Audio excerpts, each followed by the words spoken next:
Okay, how's everything look? Audio levels looking good. Tummy levels looking good. I had some food before stream today for a change. My microphone's a little big. Let me fix that.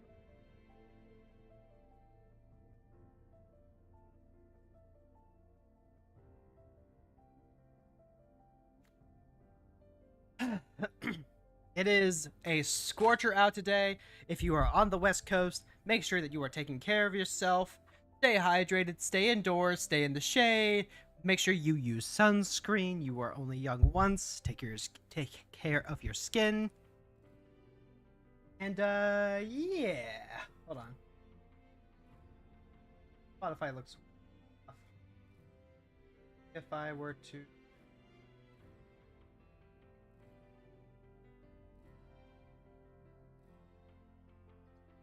perfect timing with stream. You just finished Dawn Trail. Good job. I am gonna take a much longer time with Dawn Trail. I am pushing close to the end of my hyperfixation, and I need a break from Final Fantasy. I went hard for like a good 8 months straight, so despite having a brand new expansion at my feet, I'm gonna be a bit slower. All right, let's do this. Okay. Hey there, heroes! My name is Hero Girl. I'm your friendly local neighborhood hero tube, and I'm here to let you know that if I can do it, so can you. And the thing that I'm doing today is playing the Necrobloom. That's right. So I had a poll over on my community page for my YouTube channel, where you can go ahead and participate. It's Hero Girls VT, and I was asking people which of these 3 decks are a deck that you would like to see me stream, because I was kind of hedging back and forth about which one. And then I realized, oh wait, Monday is an anniversary holiday, so yeah, we ended up not streaming Magic last week. I took that day off, but now I'm back, and it was a tie all around. So if it's a tie, I'm just going to go with the deck that I feel the most confident in showcasing, and that's going to be the Necrobloom. I'm going to, for this segment, I'm going to go ahead and channel my inner Phil Gallagher, because there's a couple of things I want to talk about. So first, this is the Necrobloom, right? 4 mana, 2/7. It has landfall. Whenever a land enters the battlefield under your control, make a 0/1 green plant token. If you control 7 or more lands with different names, you make a zombie instead. So it's just Field of Dead on a creature in your command zone. You can have Field of the Dead as your commander, and that's honestly really powerful. Especially if you were to go into like a control shell. You could build Abzan control, you could ramp, you can play a discard removal suite, and just have the Necrobloom tokens be your win condition. You could absolutely do that. And then the Necrobloom also says land cards in your graveyard have dredge too. So as of right now, this is the only card in Abzan colors that will give you access to actual factual dredge. Not like the there's the 5 mana elf zombie from the 3rd Ravnica set that's also on Arena. It has like, if you would draw a card, you can look at the top 3, add 1 to hand, put the rest into your graveyard. That's kind of like dredge, but not. But strictly speaking, it's not. It's very good dredge selection though. So this is very reminiscent of another commander that I used to have in paper that I really adored, which is Karador. Karador is this centaur spirit that came in the original 2011 Commander precons, and he had his mana cost is reduced by 1 generic for every creature in your graveyard, and also once per turn you can cast a creature from your graveyard. So he incentivized a lot of graveyard toolboxing, and that's the idea that I wanted to recreate with the Necrobloom. Now, this is actually a very lazy list as far as my brewing list go, because all I did was copy and paste a Thalia and Gitrog monster list that I had before. That list is trying to be more of a birthing pod list. They wants to toolbox the deck, kind of like the old modern version of the deck. This deck is similar, but I've swapped out all of the birthing pod components For one, some more reanimator tools like Priest of Fell Rites was already in the deck, but we've gone ahead and included more Final Parting. Fairy Rites is still in there. We also have Ever After and Victimize. Just more of those types of cards to help focus on the graveyard toolboxing that I want. We do also still have the Quarter Column. We still have all the high-end cards that kind of make this a... These are the types of vendors that you're going to find in most decks like this.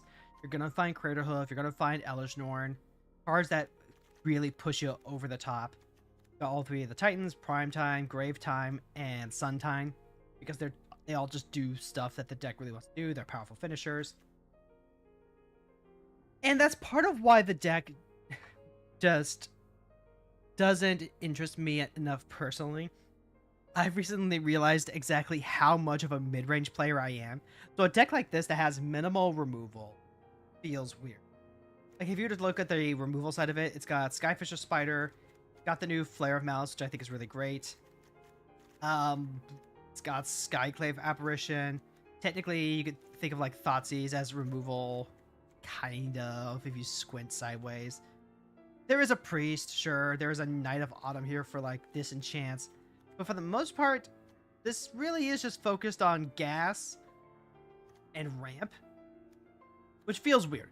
It feels really weird to play with such a low number suite of removal and having most of the removal tied to just other cards. And that's something that I really need to make sure I'm working my way back towards understanding with 1v1 formats in order to get myself out of that mid-range mindset. Like this is what, 3, 4, 5, 6, 7, 8, 9 pieces of removal, and they don't all hit the same thing, which is pretty great. In colors that historically have every permanent, covered. Like there's a ton of spells that I should almost definitely be playing just to have like more interaction. But the deck functions fine because it's got a tunnel vision on ramping and then using all these tokens.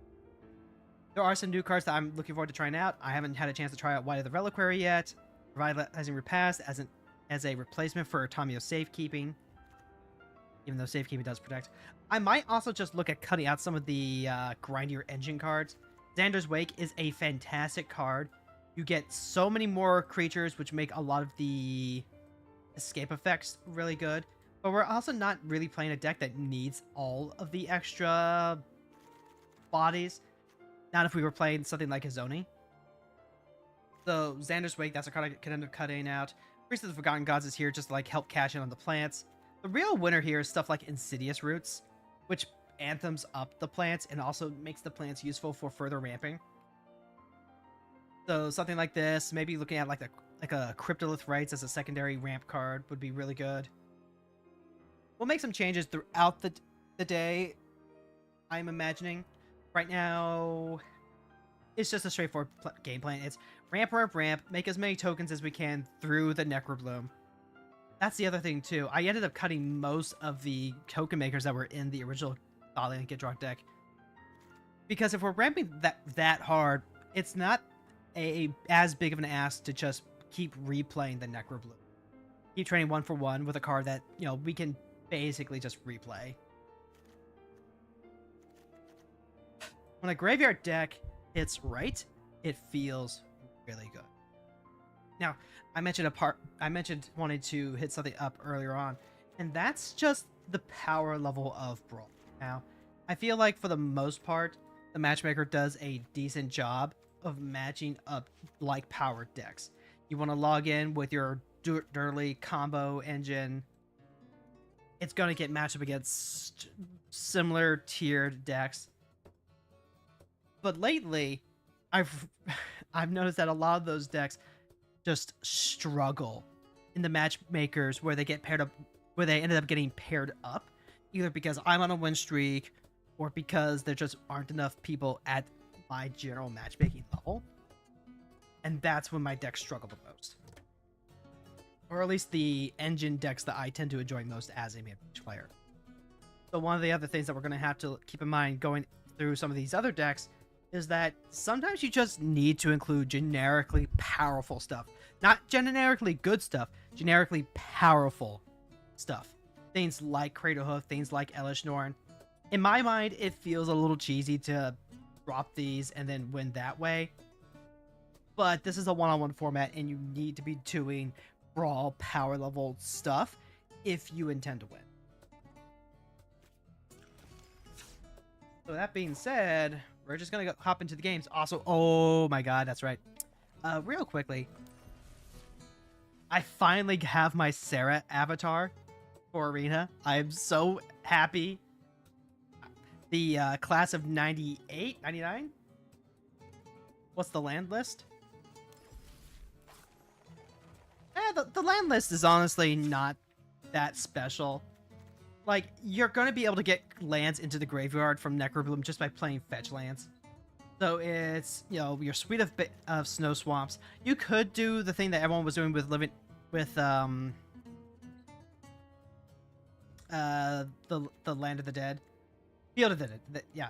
And play a mix of snow and a mix of regular basics. I don't really feel like doing that specifically because we are playing Blood on the Snow, so more snow means being able to get more stuff. We are also running the trifecta of Snowland, Surveyland, Shockland. Then just Tri-Land and all the fetches. Like, we're playing 3-color, we can play pretty much every fetch land. You suggest Westvale Abbey. I saw that in another Necrobloom deck, and I don't like it. I don't like it. It's a good payoff for being able to generate a lot of tokens, but it's also just not what I want to be doing. Like, you go ahead, you take a look at Westvale Abbey, pay 5, tap, sack 5, get your big flying lifelink indestructible haste is really, really good. Like, this is a strong card, and in the game that I was playing, it absolutely would have been a game ender if I didn't have, like, just the right circumstances set up. But by that same token, there's just so much exile in the format that it feels like a lot of resources to put into something. It's basically the Avacyn problem, right? Where the card is good, but indestructible just is not as powerful as you want it to be unless you have, like, a ton of Tamio safekeeping effects to protect them. Now, if you want that to be your main win condition and you build your deck around that, then I think it's good.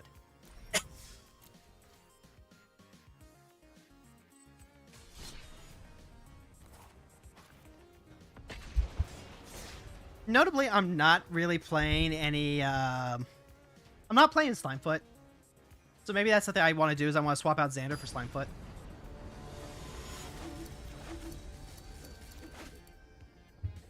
Actually, that's probably not wrong.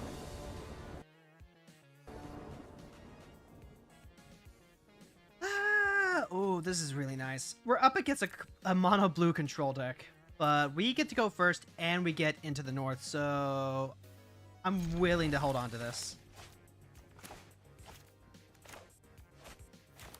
Let's see, it's going to be just a little dicey, but I think we can make this work.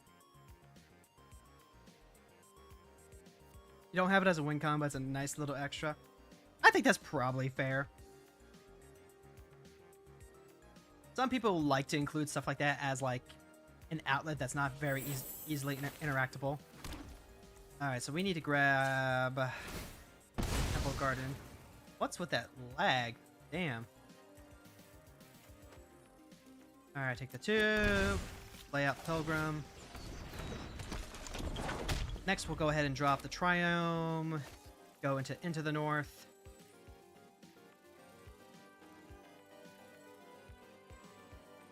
And just continue to accelerate. Ooh, Priest. Alright, we want to grab black for sure. Maybe green. Now we can go ahead, play Necrobloom, immediately go into land. And the only way they do that is if they have Wash Away, which, if they have it, well, we get it out of their hand this time and we can play it again next turn. Yep, they had Wash Away. That's fine.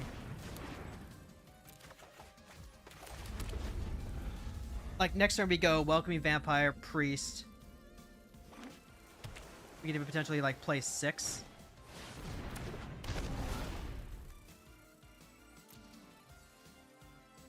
Six would get us more lands. Delighted Halfling. That's actually interesting. Yeah, let's go ahead. We'll play the Welcoming Vampire. Go ahead and play the Delight Halfling so we have Uncounterable Necrobloom. Refill our hand. Play a land. Pass. We already have 5 of the 7 that we need for Necrobloom, so we're good there. And then we've already got a fetch land in the graveyard as well. So if we draw into another land, we can go Necrobloom, Priest of Fellright. Like, we're really ahead right now. Anytime that you can get under the blue deck, you're feeling really good. The question just becomes what they're going to do, because, like, they could drop the Teferi, and we can't really threaten it. We've got the Welcoming Vampire, but that's about it. We've also got this Farewell to potentially, like, kneecap both of their artifacts. So if they go for ramp, I'm very inclined to run out the Farewell instead.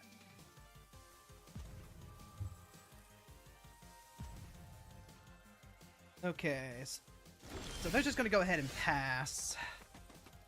So we're not counting on our Farewell to resolve. If that's going to be the case, let's see. Let's go ahead and pop you.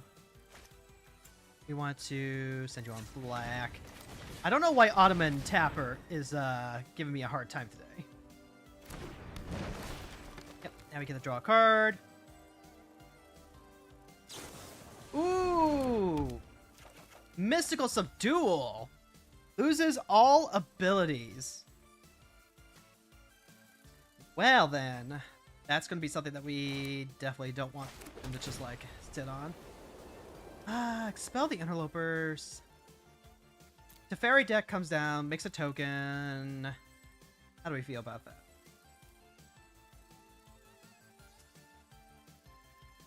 If they make the big token, I don't know that I'm as worried about that.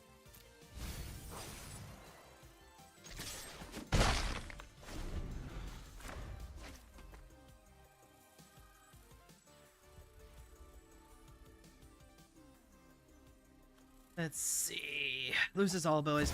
Honestly, you do what you have to in order to get rid of literally any entire multiverse is at stake. Of the Nadu decks that are going around. Is an interesting fact. Okay, so we definitely go ahead. We drop the Farewell.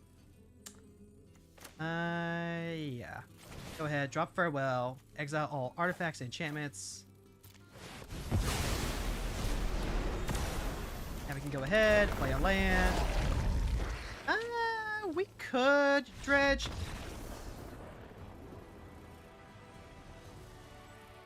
But I do kind of just want to, like, refill my hand, I think. And that's enough for them. Yep, they tapped out to play Teferi. We've got 2, 4, 5 already here. So yeah.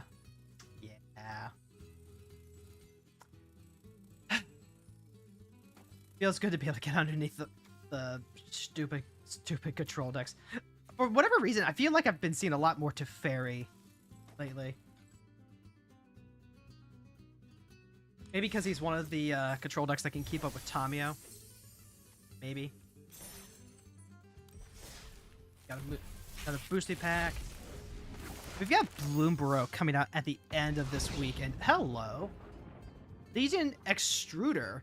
Enters the battlefield, 2 damage to any target. Pay 2, sack, make a 3. Oh my god, this is going straight into the Brea deck. Hold on. I didn't even know this was a card. Doing that a lot lately. I've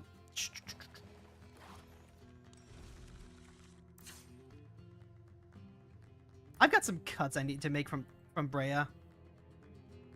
And by cuts, I mean, like, I literally need to take all of these cards, put them to the side, and rebuild the deck. Because I kind of got lost in the sauce modifying a list that I found. I know that I want to base this around Simulacrum Synthesizer. And I also want to be able to make just a ton of artifact tokens to help feed Brea. So that's gonna take that's gonna take some extra work. And it's the biggest reason why Brea's not showing up today.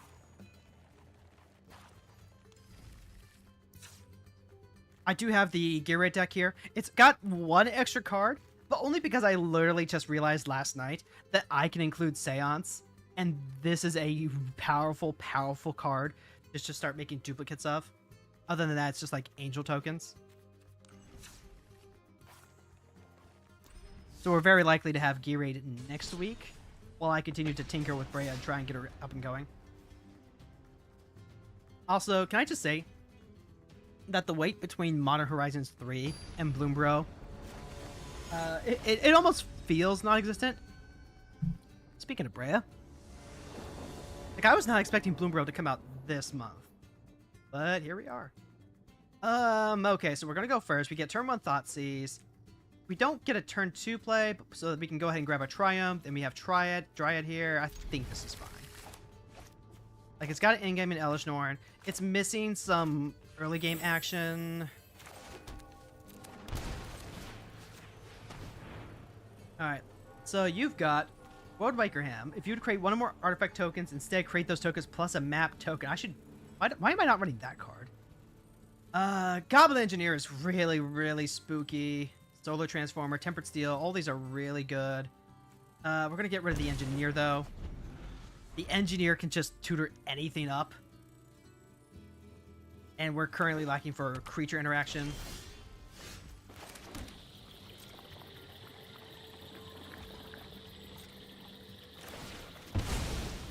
And I am gonna go ahead and just...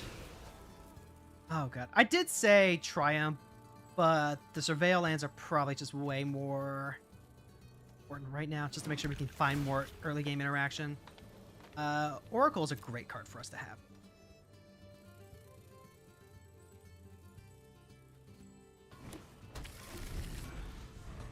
Especially since we're very likely to go Knight of Autumn into Oracle. Let's see, this is if you'd create one more artifact tokens. Create a token that's a copy of target artifact token you control. Alright. Go ahead, slow them down.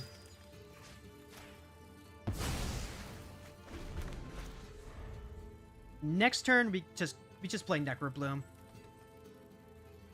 We play Necrobloom so that way we can regrow our lands and guarantee land drops. Then we can play Oracle Moldial, start playing lands off the top.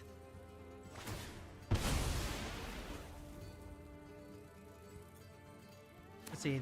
They can play Worldwaker Helm, and then they'll play Brea. Brea will make 2 Thopters plus the map token, which is a lot, admittedly. Ooh.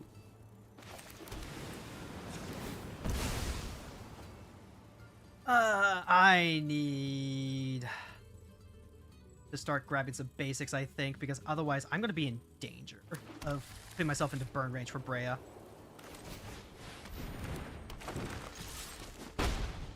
There we go. Now we're guaranteed land drops.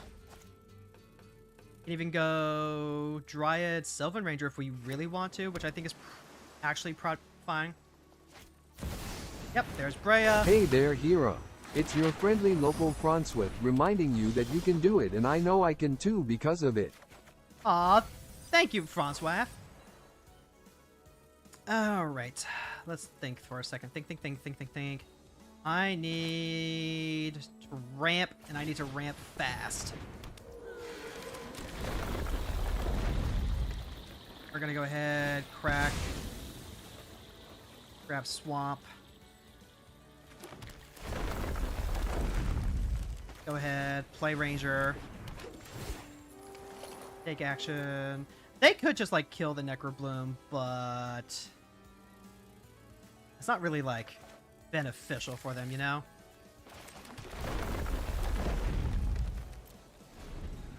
Alright, and then next turn we can just play Elish Norn.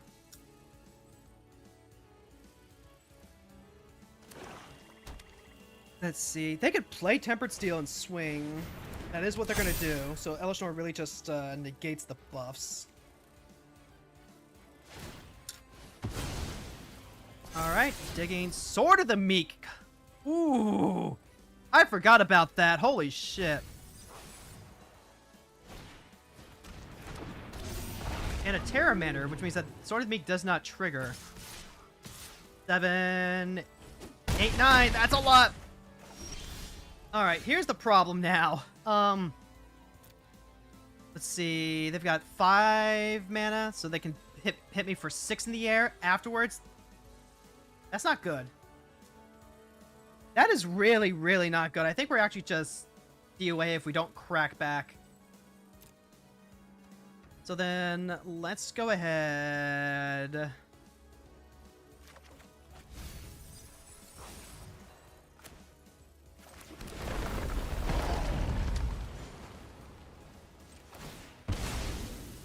And I am going to shock this because we're going to be dead otherwise.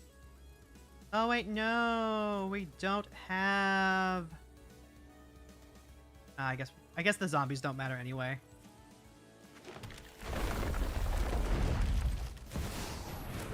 Like, we are just actually factually dead. Which, like, hey, good on the Brea player.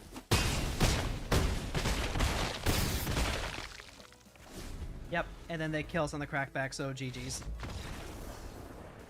1 short. We were 1 short. Oh, God. It's one of the reasons why I want, Gnaw the Bone for when we go, like, super, super aggro heavy. Tempered Steel is actually a really good if you can just, like, hit that afterwards.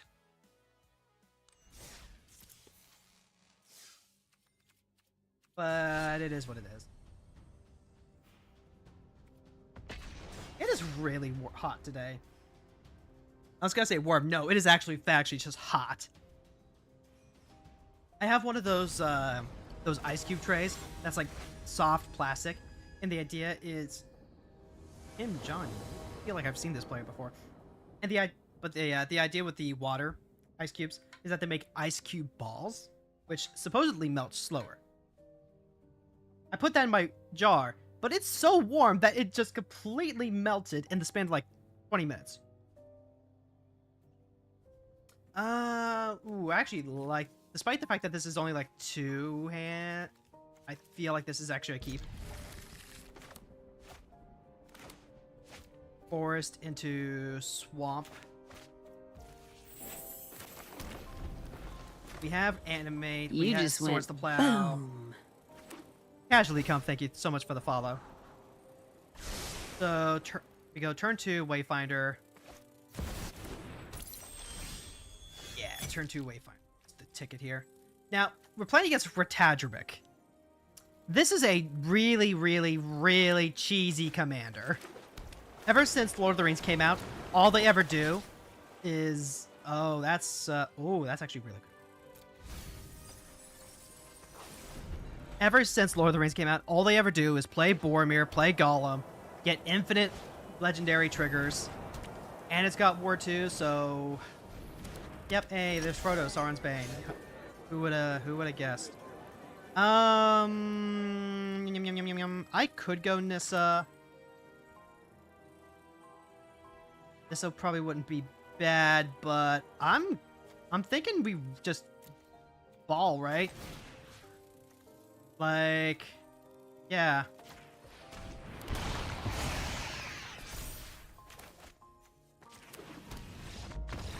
There we go. Sometimes that's enough. Sometimes it's enough to just get Elish Norn out on turn 3.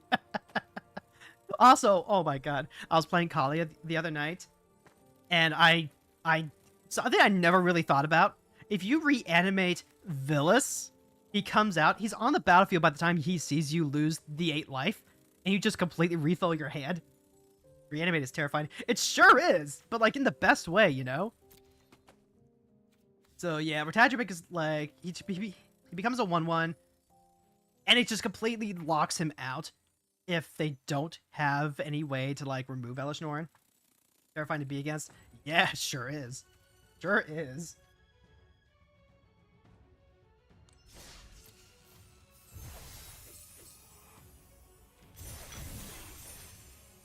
Alright. This does make me think, though.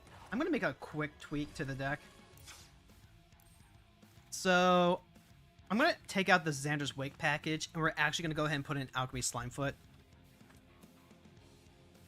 I think Slimefoot actually fits into this really nicely because of all the tokens Slimefoot can help make. Plus, we're constantly fetching lands with land types. That's pretty great. The other thing I feel like I might want is the is Bone Shards, but we'll have to play a little bit more to see exactly what I would be willing to cut for that.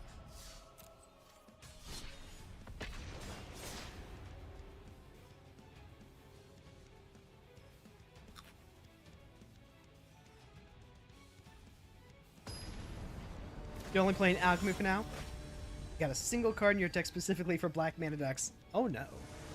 Oh no. I like Alchemy. Alchemy's pretty nice. Okay. So, here's the rub, right? We're up against Ashnod Flesh Mechanist. This is a really aggressive black deck. Like, not quite Gex, but still really, really good. I'm on the play, though. I'm going to hold on to this. If they decide to go first turn Thoughtseize instead of first turn Machinist, I'm going to feel really bad. But that's also why I'm going to leave this backstreet on top. Because if they go Thoughtseize, take my Into the North, then... Okay, perfect.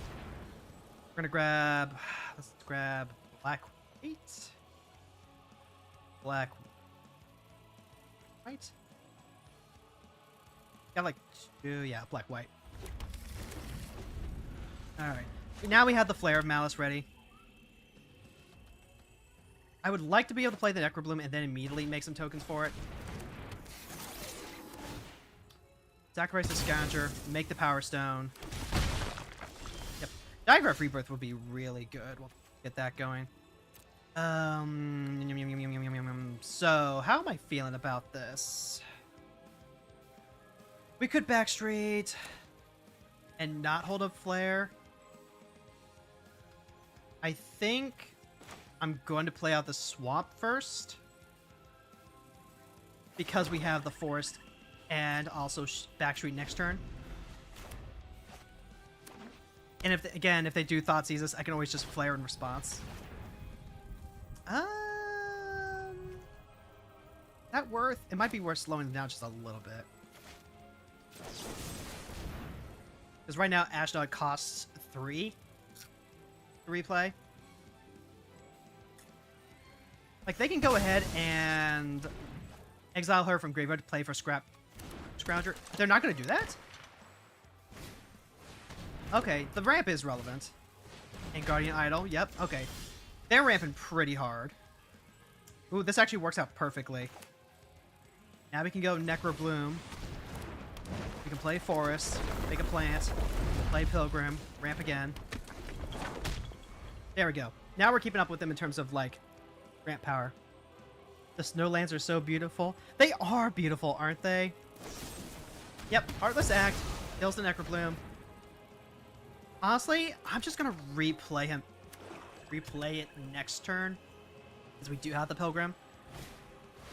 Like, going 1-for-1 with a commander that ramps is really, really bad. No block. Fuck that. Let's go ahead and...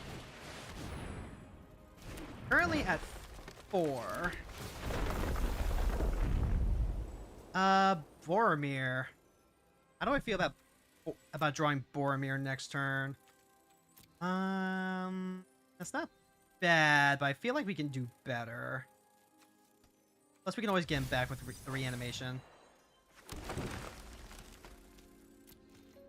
Like, we have plenty of ways to get our cards back now. We just need one fetch land to start going off.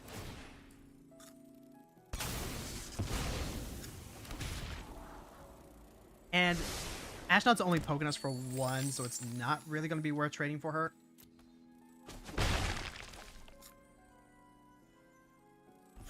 They can play the Scrounger. What are they building towards? Are they playing towards Bolas' Citadel, I think? Ah, Wormcoil Engine. That's pretty good. Alright, yep. 3, 4, 5, 6, 7 currently. Necrobloom currently costs 8. Honestly, I'm gonna leave the Necrobloom in the graveyard for now. Because now we can just go Necrobloom, bring back Necrobloom. Grave Titan is actually really spicy. Probably better just to draw it. No attack, pass. They're gonna start getting a ton of life. But we're also just one land away from getting full zombies.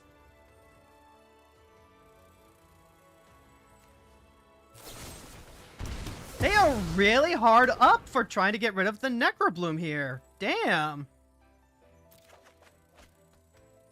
Like, okay. I get it. 3, 4, 5, 6, 7, 8. We can still just replay and start making more zombies. Like, they're running pretty hard on empty right now. They keep killing the Necrobloom instead of, like, because we don't have anything else for them worth hitting just yet.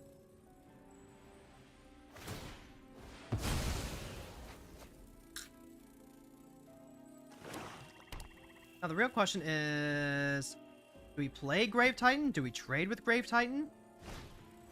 Shadow Spear. Okay, that's definitely... That's a pretty good reason for us to go ahead and drop Grave Titan now. And yeah, let's go ahead and just play out Grave Titan. If Grave Titan trades with one player than Jhin, I don't think we care. And I don't have to play this land in my hand.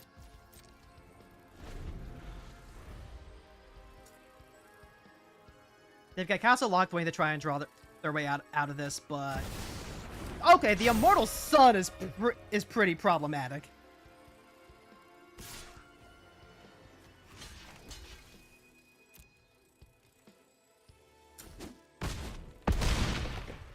Alright, so we take 2.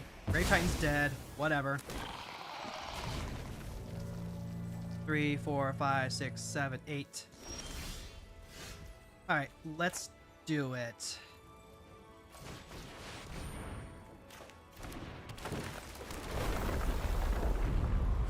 Yep, now we got zombies. Next turn we can just bring Grave Titan back with Rebirth. Really? You're gonna eat your Worm Coil just to get back Scrounger. Okay, there we go. There's Bolas' Citadel. We could not draw an answer to Bolas' Citadel before they drew Bolas' Citadel. That's unfortunate.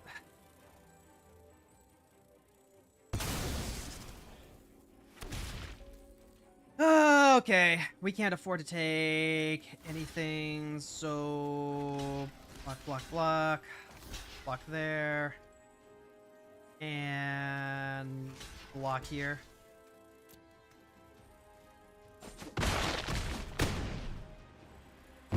Alright, this is the point where Bolas' Citadel usually just wins. They've got, what, 1, 2, 3, 4, 5, 6, 7, 8, 9 cards they can sack to Bolas' Citadel. Destroy all creatures. If evidence was collected, exile a card from the opponent's graveyard. 5. For any number of cards with the same name, exile them. Wait, what the fuck just happened? Why did my Rebirth get exiled? Nexus of Becoming and Precursor. I hate this. I hate this so much. Alright, so what the fuck just happened? Alright. Collect evidence 6. Destroy all creatures. If evidence was collected, exile a card from the opponent's graveyard. Okay. Then, okay. So, that's obnoxious. And I need emergency blockers, so I can't get back my Grave Titan. I can play Timeless Witness, which will get back Grave 3, 4, 5, 6, 7, 8. I'm one short of being able to play my Grave Titan.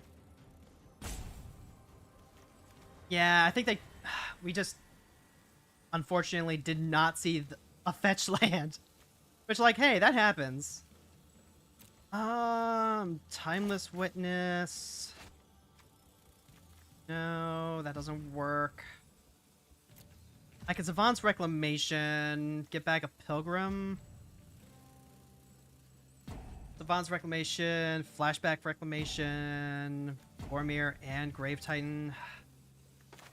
3, 4, 5, 6, 7, 8, 9. Yeah, I think that's just GG's.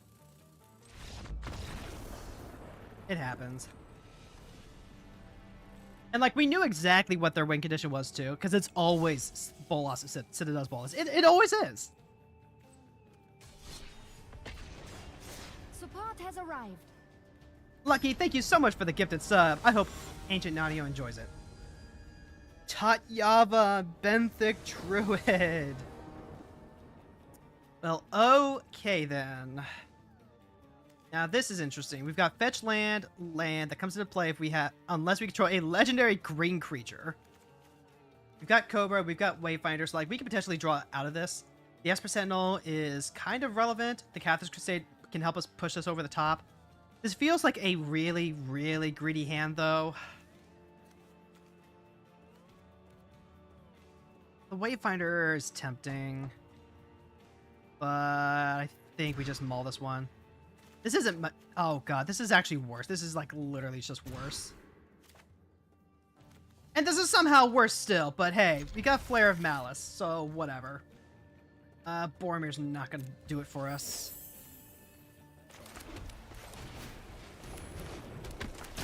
We've got Provisioner, we've got Enchanter, which will get played purely as a land next turn.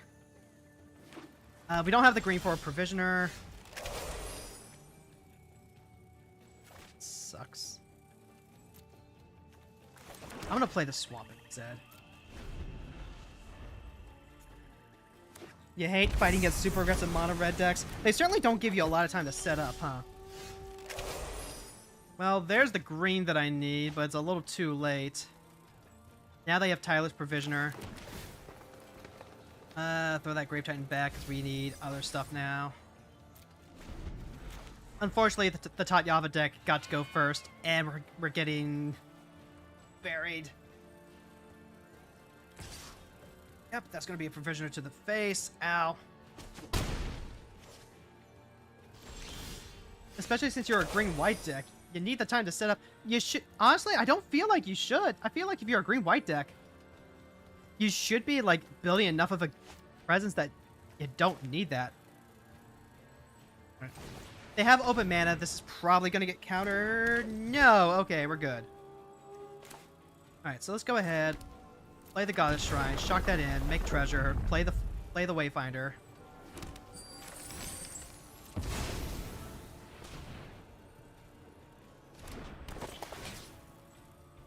Okay, so we're ramping just a little further ahead now. That's good. That's fantastic. Grab the chasm.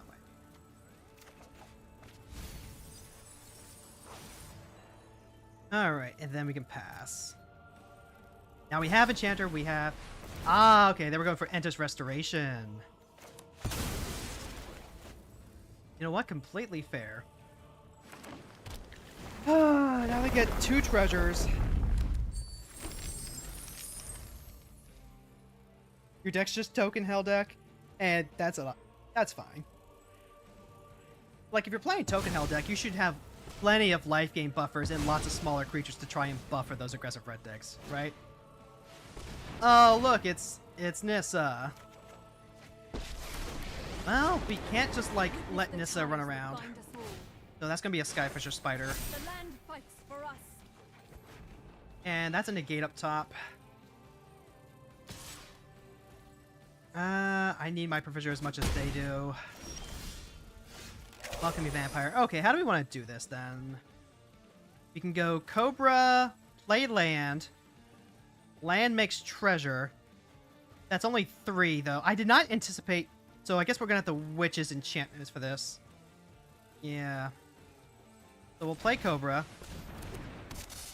I am gonna have to play this. Untap, pay the 3. Ow. Pay 3. Go ahead and make black. There we go. And then spider.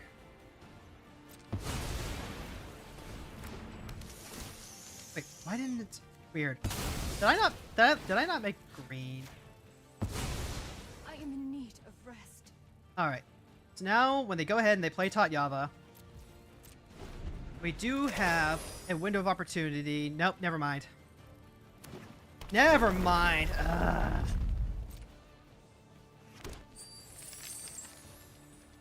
They have to be really greedy right now for us to be able to get them with the flare. All right. So Tatyava comes down. They get to play a land.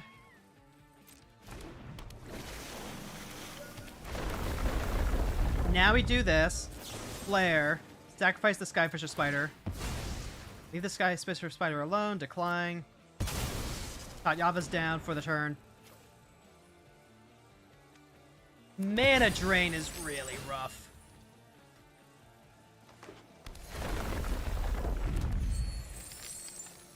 They're popping off way harder than we are.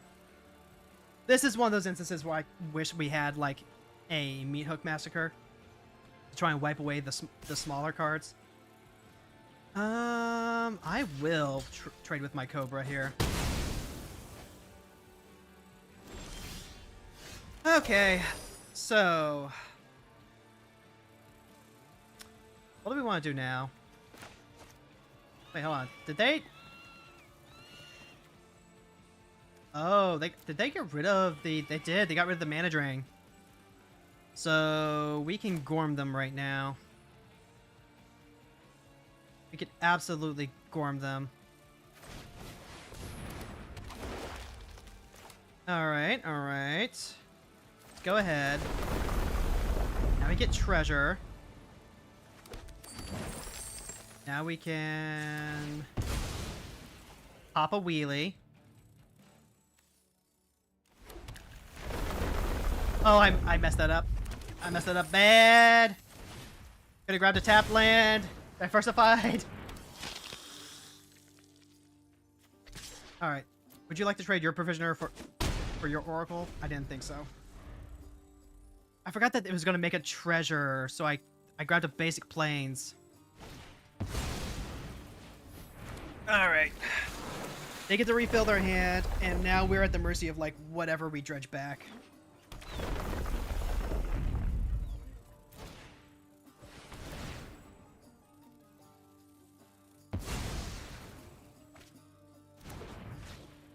This is unfortunately where our lack of removal is coming back to bite us, because now when we get matched up against the decks that can ramp as hard as we can't keep up.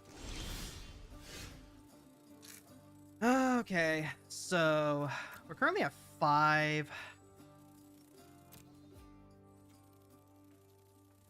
We only get to draw, like, what, once?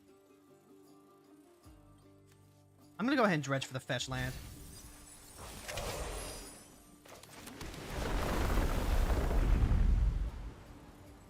Dredge with the fetch land. We don't need treasure. Let's start getting some food.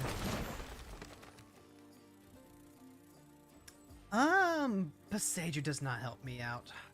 I just want to draw. Okay. They can negate the Thoughtseize.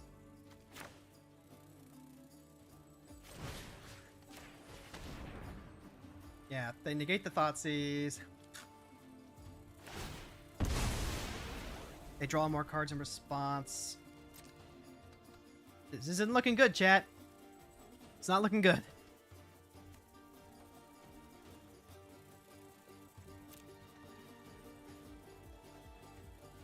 Okay, so potential...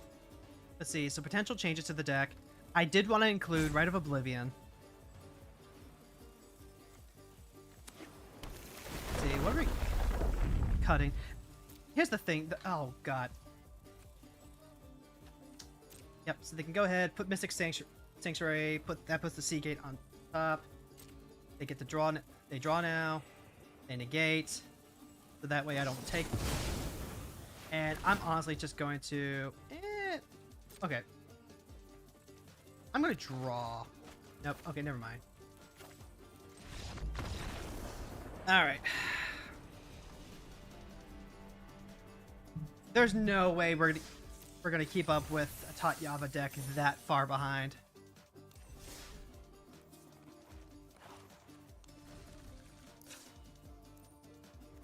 Okay, so we do need just like additional removal.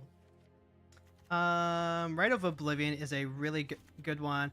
Haywire Might. How could I forget Haywire Might? Haywire Might is actually very, very low cost for dealing with like problematic artifacts and creatures and enchantments. Trying to think.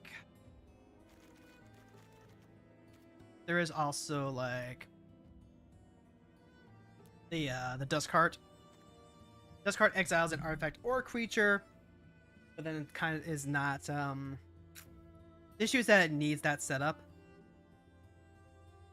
It needs the Necrobloom to already be out and to have tokens going, and that's a little restrictive.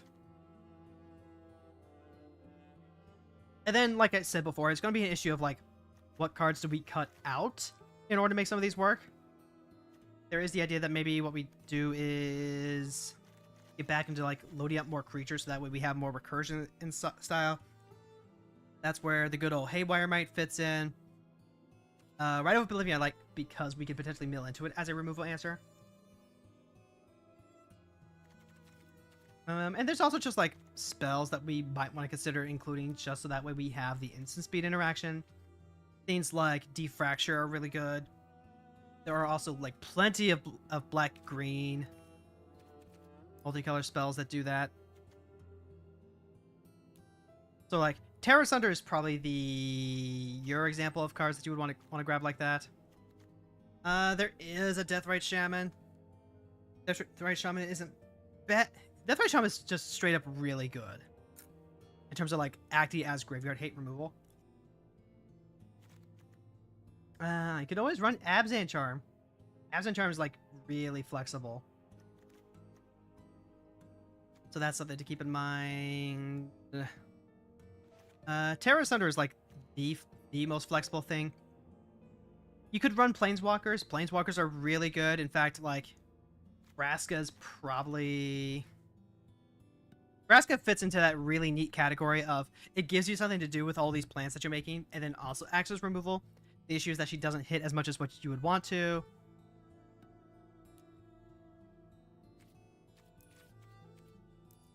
You do have access to all the Kayas. So, like, Kaya, who can be really good for,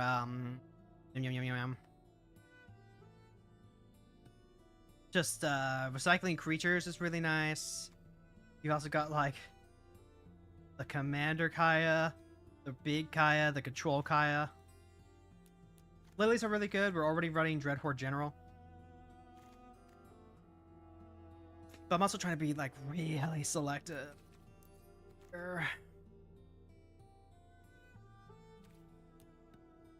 You can run a Symbol Team if you want 2 durability.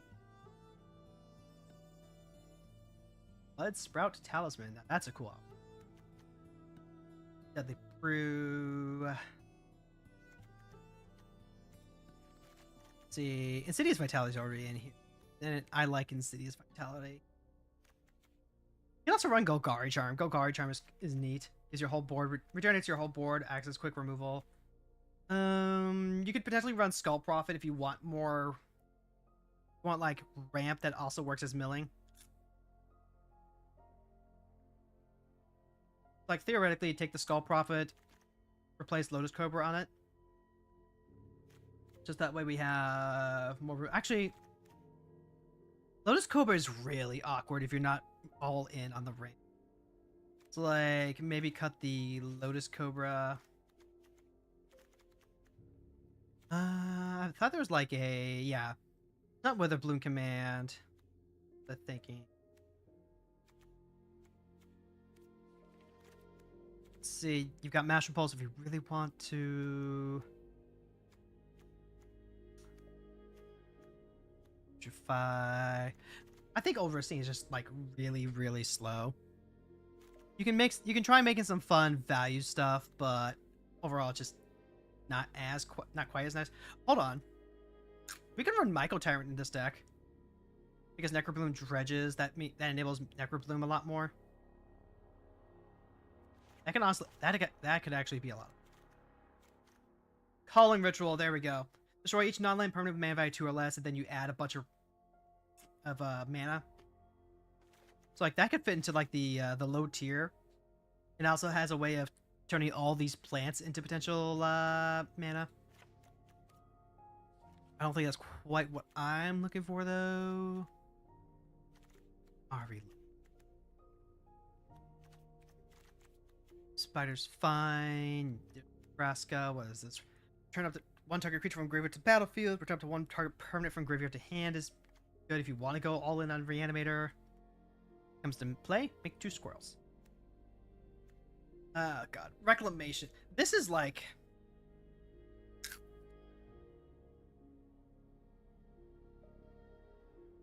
This is like one of those really, really slow draw options that I'm a huge fan of because, like, I think of the engine potential, and I just... There are better options, I know there are. Yeah, Casualties of War is, like, just, like, a good one. You also just, like, include generically good cards like Shelob.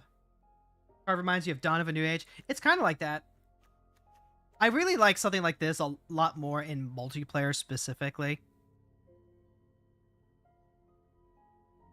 It's also not bad if, like, you know, they just constantly redo Necrobloom because then we're profiting off of it.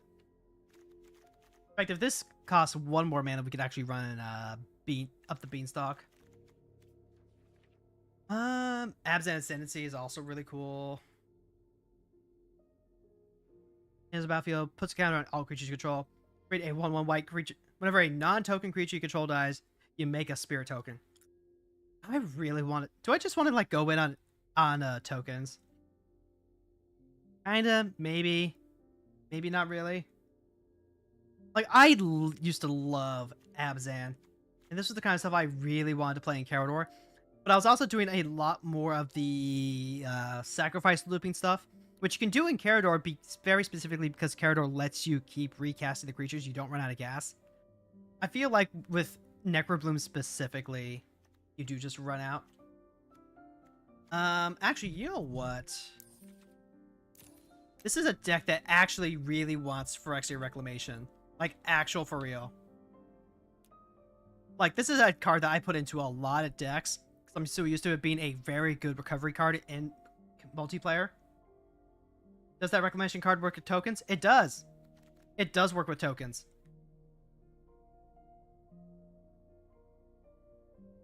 Just kind of like the Morbid Opportunist. Let's see, you could go Splendid Reclamation if you want to get all the lands back. Just mass token spam. Yeah, you honestly can. It does give like the extra gas. The question is if we can find something to cut for it. Like, cut out the Lotus Cobra. And then just do like a quick check with all of our Orzhov cards. Like, D-Spark's not bad. You'd also just like try running more Ras. There's Fracture. You can run Stockpile. If you want to turn this like into more token stuff, Stockpile's really good for that. You have Feast of the Victorious. You can run like a lot of stack stuff. Like you can basically run Abzan Aristocrats with this. Kind of what my friend used to call Dirty Selesnya. I don't want to go all in on the tokens. Because what I want to do is I want to build Graveyard Toolboxing. So that automatically means that the Reclamation has a spot in here. So that'll be our replacement for Cobra Commander. But we do just need... I guess we just need like more ways to refuel. I've kind of neglected a lot of the draw engines I would normally have in here. They have Radic. There's Markov.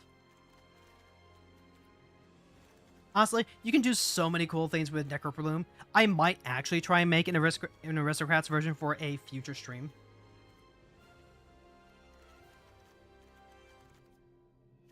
What is this? Exile up to 2 cards, destroy all artifacts and enchantments. think... Let's keep it to this for now. Casualty of War, which can hit multiple targets. Myco Tyrant, because I do want to try seeing what it's like with all the additional tokens. Right, Tear, Haywire Might. Alright, let's see where that gets us. We could cut Slimefoot. We could put in... Oh my God, we don't have like any huge payoffs for all these tokens. Outside like Greater Hoof. Which isn't the worst. So... Want to hold on to casualties. I'm willing to give Reclamation a try here because we do just need more draw. Right, I think is probably one of the better ones that we can have.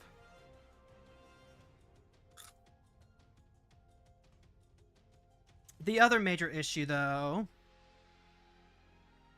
Let's see. I like Witch Enchanter because it is also land. But I think rather than Witch Enchanter, we actually need Elvish Reclaimer.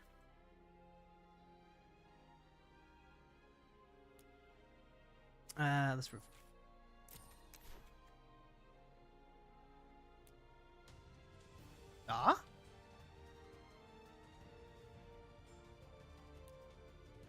I don't know how to spell Elvish Reclaimer, apparently.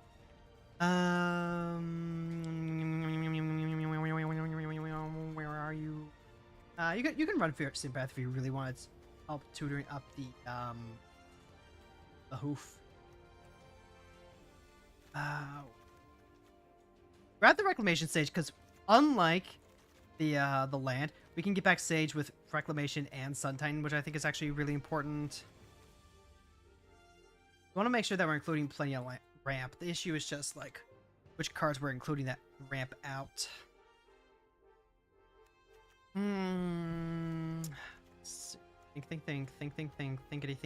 Think. Bitter Blossom is also... The Bitter Blossom is consistent, but I wonder if that's slow.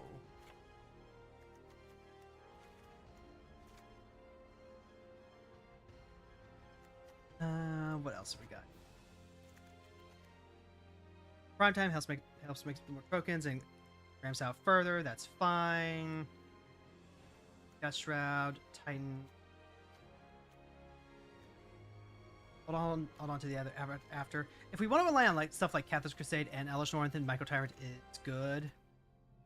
But at this point, our 1-drops become like our 3-drops feel a little glutted.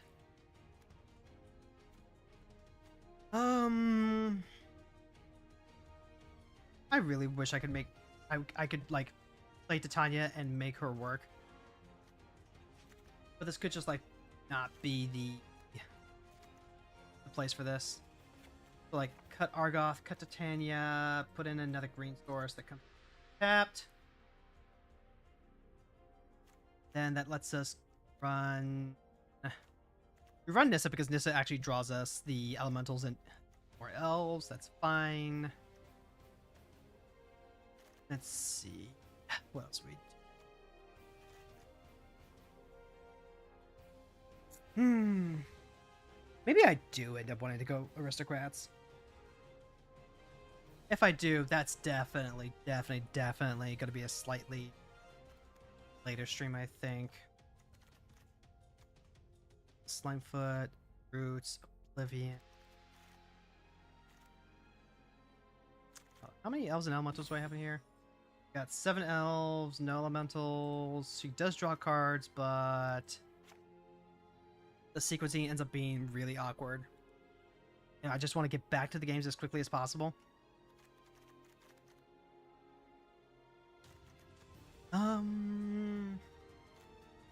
Stream interrupted by a Gatorade ad.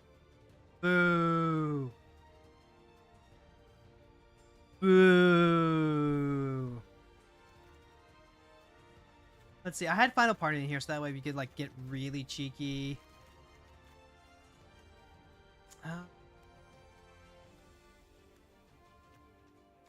Still feel like that might be important.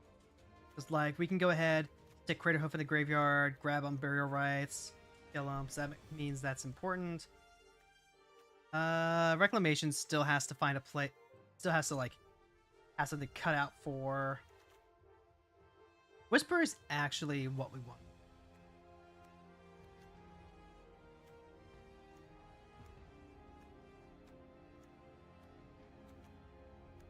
Am I too lost in the sauce right now? I feel like I'm too lost in the sauce right now. Priest of Fell Rights has Unearth, which is good.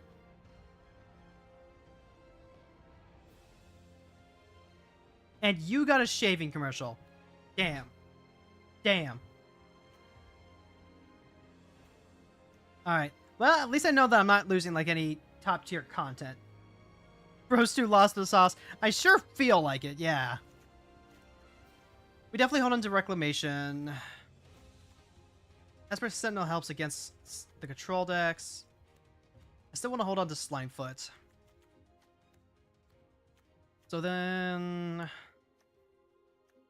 What are we...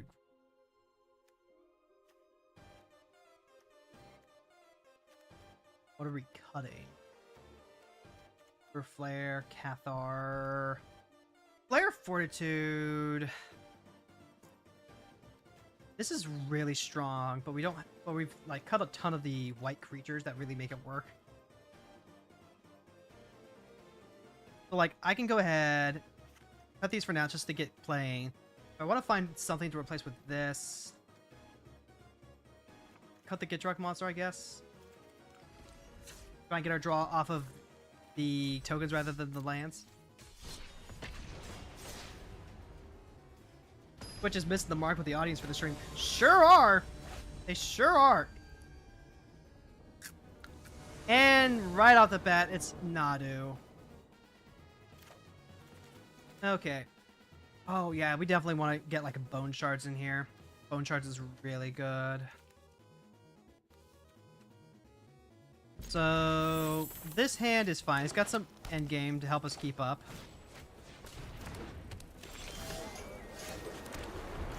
There's Myco Tyrant. Yep, Nadu's on board. I'm gonna grab a single forest.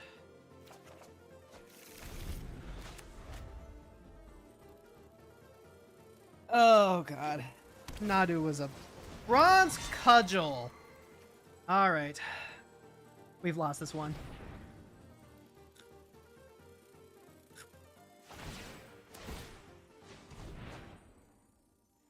And there's Bristly Bill. Bristly Bill gives a +1/+1 counter on target creature whenever a land comes into play under your control. So like... Oh god. How do we deal... Okay, so how do we get out of this? Here's how we get out of this. I feel like I should be including games against Nadus to show how the deck is playing against one of the most prominent decks in the format. But it's just not worth the time. Like, value your time, people. Don't play against the Nadu decks if you don't like playing against the Nadu decks. Because all they're going to do is that. Value your time, go off and play and re-queue into a game that's hopefully a little more fun. Deck out Death's Doorkeeper. You can sack a non-spirit creature, return target creature card from your graveyard to your hand.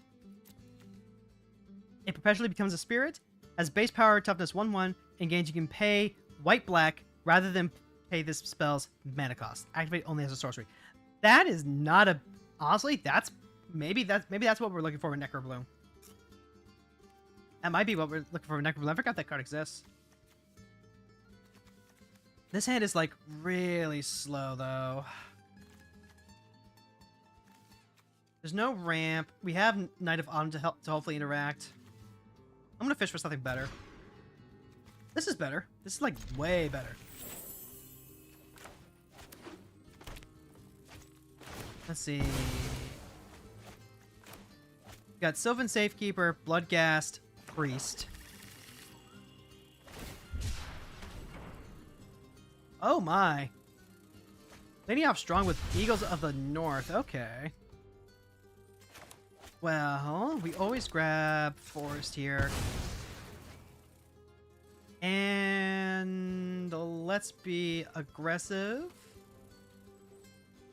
Oops, no, I was supposed to grab black with that, so I can play the so I can potentially play the Bloodghast. Okay. I want to be able to play the Bloodghast and then be able to play the Flare of Malice, so I goofed there. I should have grabbed green-black.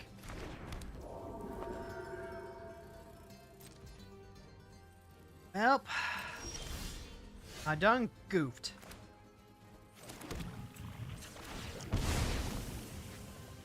And I'm going to start grabbing basics, because we need basics. Here's the Priest.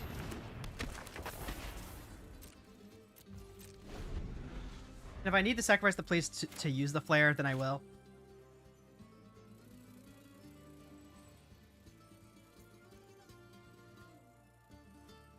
Okay. So, we're one land away from being able to actually play the Necrobloom next turn. And if the Necrobloom sticks, then we have all the lands we need. The Sylvan Safekeeper is a big reason why we want the extra land drops.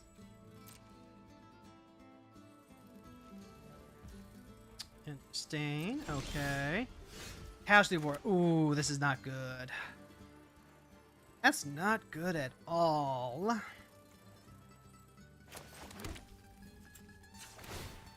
And I'm going to shock myself again here. Get the Overgrown Tomb. That way we can go ahead and play Bloodghast and have something other than Priest Sack. We've already chewed through 7 points of our own life. The more I think about it, the more I do just kind of want to play Aristocrats, huh? Well, this is perfect for us.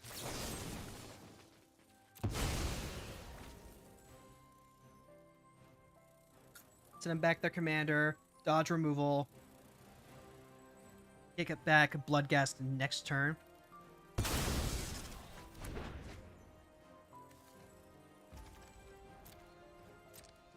Let's see. Patriarch's Humiliation would have been a really, really bad card for Necrobloom to hit.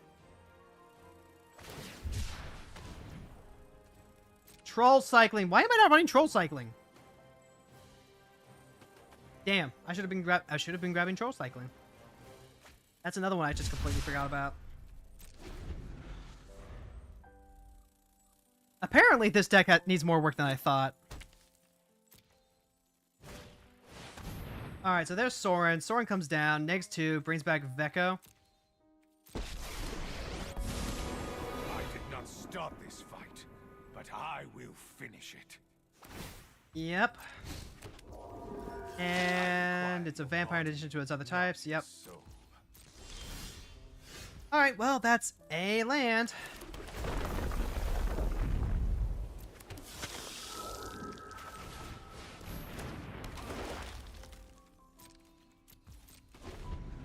And now... what are they waiting for?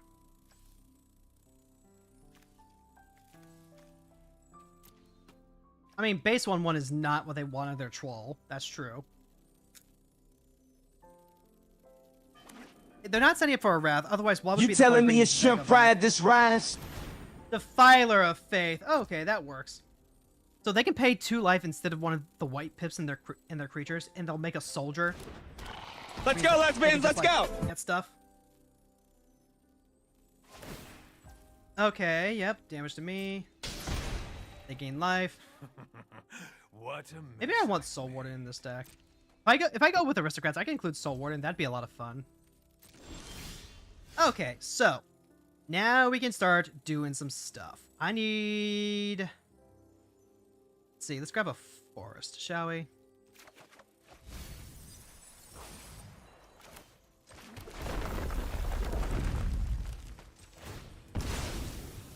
Yep, we go ahead, crack this, grab forest. Now we can go ahead, play Elspeth's command. They can sack their Defiler in response, which is a problem. It's like a fairly big problem. Turn target creature from your graveyard to your hand. Let's see, so maybe it's better to get rid of Sorin. Let's go ahead and make them do it. Wait, what? That's a Phyrexian human. Oh, wait, no, activate only as a sorcery. Ah.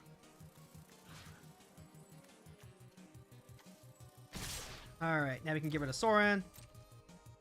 They do get a free block in the Bloodghast. That doesn't matter.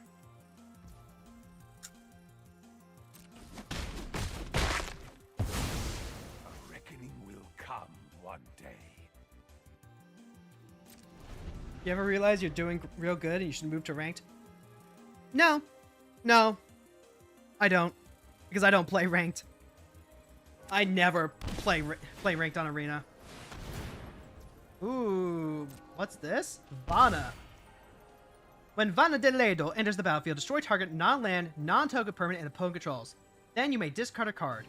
If you do, conjure a duplicate of that permanent into your hand, and the duplicate perpetually gains can be spent on any mana. Fuck. Alright, so get rid of Elspeth. This is what, target creature? That's a card they want to be able to recycle with Baco. So dumb.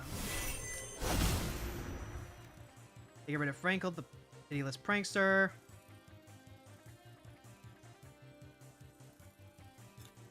Well, with Priest of Fell Rights, we can just like keep dropping lands.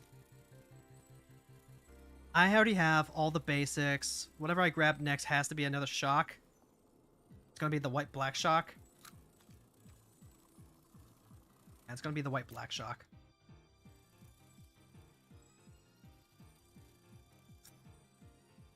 Okay. We can do that. Okay, so yep, they're gonna go ahead, sack it. You get the eagle back.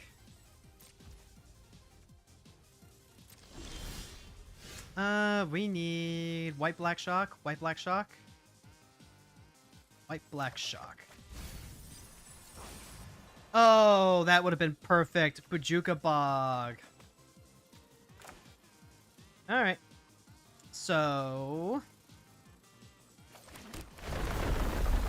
Yep. Bring back the Bloodghast, pick up the token. We don't need to cast Casualties of War now, at least. So there is that. If that's going to be the case, let's go ahead and grab Black-White Backstreet. Hather's Crusade, that's what we want. Is there anything fun over here that we can use? No. I'll just go to combat.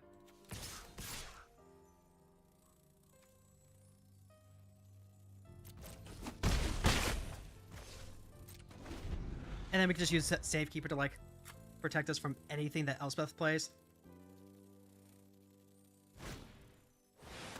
Okay, yep. No extort. Okay. Exile. Activate. Protect. What do we want to sack? Probably a basic. Yeah, sacrifice a basic so that way we can just like grab a basic. And now we can casualties next turn.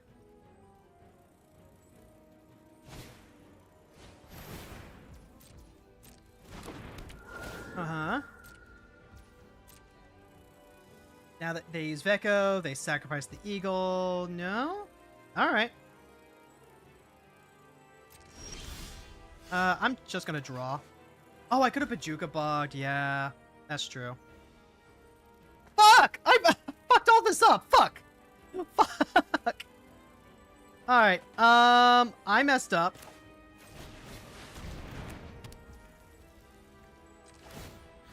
A3, grab Sylvan Ranger. Grab that basic planes that we were talking about. Go ahead. Go combat. Smashy, smashy.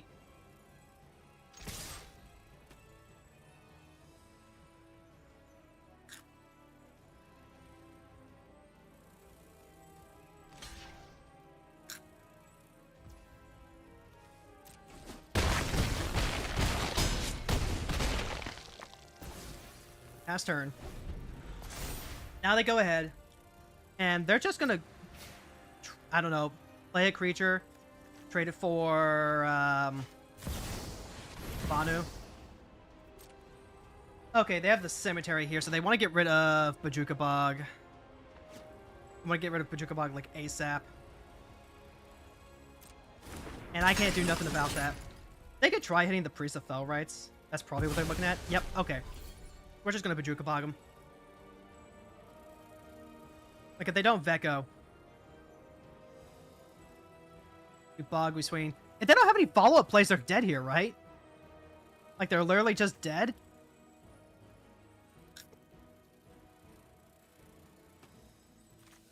Yeah, the opponent had some cool stuff, but they just kind of did nothing all game.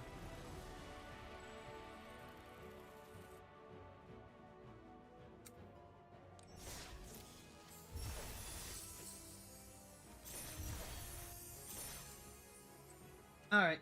Why don't we take a real quick break so I can go wash my face and cool off? Don't touch that dial. We're going to be right back. The only reasonable thing that we can do is just, 4 dodge, 3 dodge, 2 dodge. Fucking go for it. Holy shit! Holy shit! Touchdown! Touchdown, Brody man! Holy shit! Oh my god! That's a touchdown! I also have a YouTube channel, but I don't use that at all. So, mostly just Twitch. All right. And then come on, you're the last one in, you're the last one out. Jesus. Oh my god, that's Very so bad. I had liquid in my mouth. Anyways, once again, Kyrian Nebrius. You can find me twitch.tv/Kyrian Nebrius. K-I-R. Oh, actually, hold on. Wait. Oh my god! Oh my god, does that work? If we go red, tap for green, Reckless Barbarian,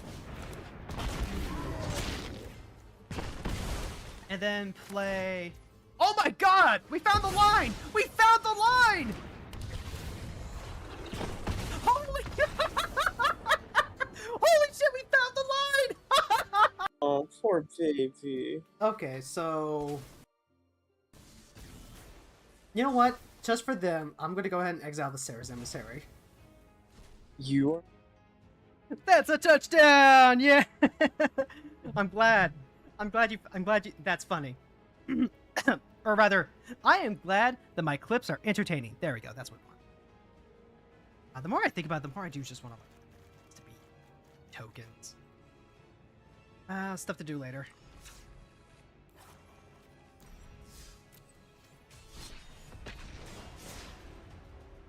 I thought the deck was good as is. And then reality smacked me in the face.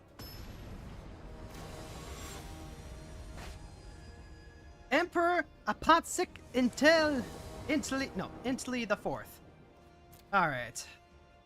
Whenever another creature enters the battlefield under your control, that creature gains haste. Perpetually gains haste, no less, if its power is 4 or greater. If its toughness is 4 or greater, you gain 4 life. If its mana value is 4 or greater, seek a creature card. I hate this card! This card is like just non-stop chain value. And we don't even have like a great hand to really keep up with it either. I need to find something faster than that. I wouldn't say this is faster. It's got Quarter Calling, which helps. Umbral Rights, Ever After. I guess this is the best we can do. I could probably dig a little deeper, but for the most part, we are just boned.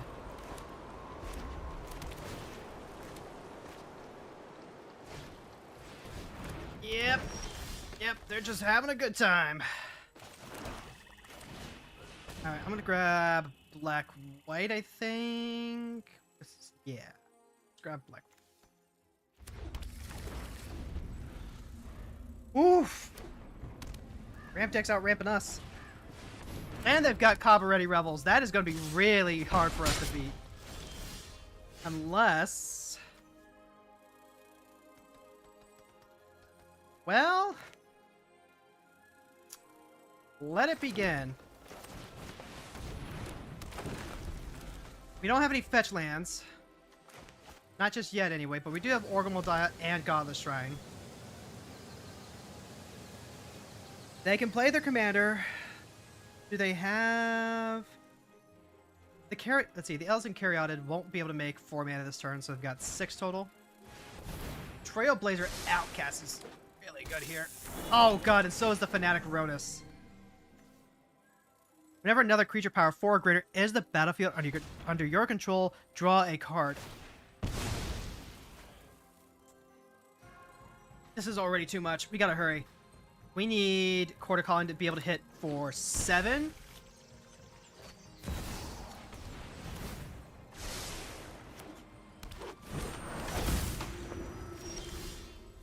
Moldavine Reclamation is way too slow right now.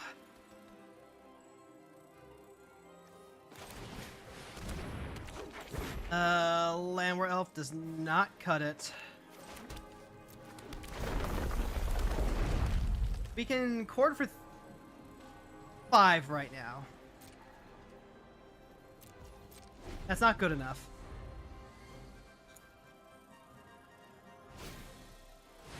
Oh no. Okay, so Surak and Goreclaw. Other creatures you control have trample, and then whenever another non-token creature comes into play, it gets a counter and gains haste. So we are just factually getting punched in the mouth really, really fucking hard right now. Like, this is a deck that just has no setup costs whatsoever. Ah! That's brisk! That's what, 12? 16? Alright, here's hoping. Oh god. Nope, they're all getting haste. Fuck. Ah, you hate to see this. And like, it's just gonna keep getting worse.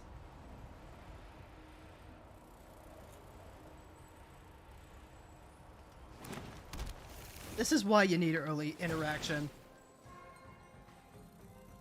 If you don't have early enough interaction, you just get completely run over by the ramp decks, by the super aggro decks. Oh, please stop. Please. I'm done.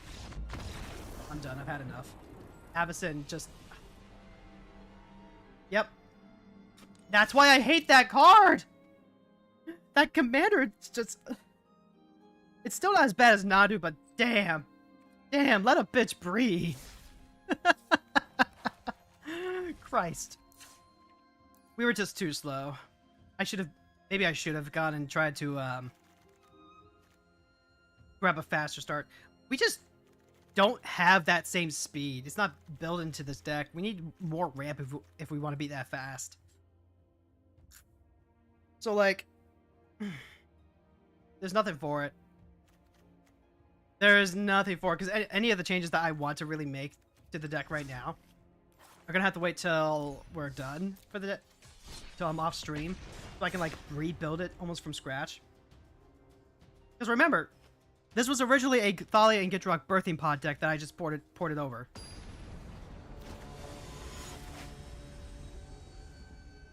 Here's another really aggressive deck, Sataya, Aetherflux Genius. We do get to go first, and we have early interaction. But what this deck does, it plays a bunch of cheap creatures with good ETB effects. It plays Sataya, it attacks in, and all it does is it makes copy clones. It's just... It's way, way too much. I'm gonna hold on to this. If we can live to endgame, this is fine. I'm also going to crack the Fable Passage right now because they don't have Bajuka Bog to get rid of it. They don't have something like Scoos to eat it. But if they're playing blue, there's always the chance that they have like a Stifle type card. Slimefoot and Squee, we're gonna end up playing them after Takasi's Welcome. That's not bad. Oh god, with blue open, this could be a negate. I'm gonna go ahead and play Slimefoot and Squee. Slimefoot and Squee is in. Yep, see? Aether Spike. You get 2 energy, you may pay an amount of energy, counter that spell unless its control pays 1 for each energy paid this way. Enters the battlefield, you get 3 energy, pay 2 energy, put an exalted creature on target, activate only as a sorcery. It's too much. Too much. And I need to hold up this Swords to Plow, I think.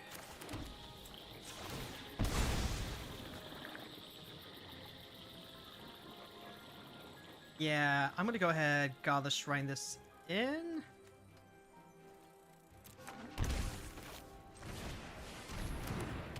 This is gonna help us keep up. With this sort of deck, they're gonna play a lot of tempo cards that can potentially bounce the Cassius Welcome. Aetherworks Marvel! Whenever a permanent you control is put into the graveyard, you get energy. That's really good when you sacrifice the tokens. But they're not permanent, so that's good. Pay 6 energy, look at the top 6, may cast a spell from among them without paying its mana cost. They currently have 3.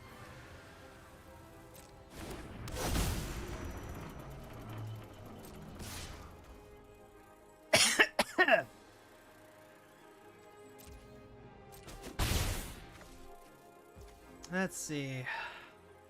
Menace Haste. Let's see. Get 2 energy at the beginning of your next end step.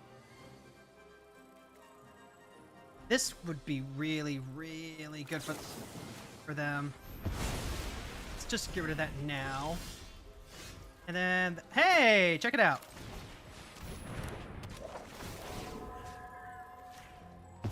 Okay, we drew interaction.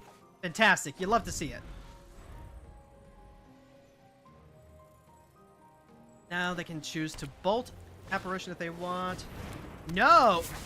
Polymorphist. Exile up to 1 target creature's controller seeks a creature card. That is really, really good. Fuck. Okay. So then we can Wayfinder, grab a land. Sataya comes down, wants to copy this too. We've got Terra Sunder here as well. But if we play the Wayfinder, we do get to draw more cards. Wayfinder gets exiled, but we get to seek a new creature in response. I think that's worth it. Yeah, let's go ahead. Grab Temple Garden. And we get Night of Autumn. That's great. Played. I'm going to hold up the Terra Sunder.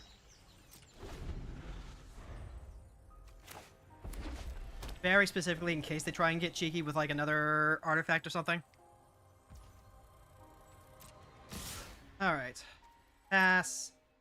We can't afford to just take damage. So we'll run it like that. Worm Coil Engine. Well, howdy doody. That's an artifact. Wait, hold on. No. There we go. Hey, how about that?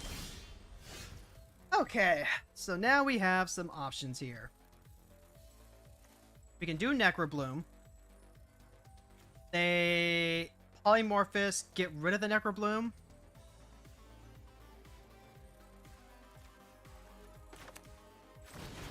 Landwar Elf. There's a land. That's pretty great. I like lands. Skyfisher Spider. Sacrifice. Shoot the Polymorphous. And then Honestly, just play out the land. We could hold that for Necrobloom. I'm not gonna. Skyfisher Spider. Game 1 life? I am. Just so that way we can get the buffer here. Alright, now we have 6. And we have Liliana. We can play Liliana. She makes him sack both creatures. Satya comes down, hits Lily. Lily dies. They have Satya out. We have Casualties of War as well. They have 2 sources of blue. We just kill the Inferno Titan.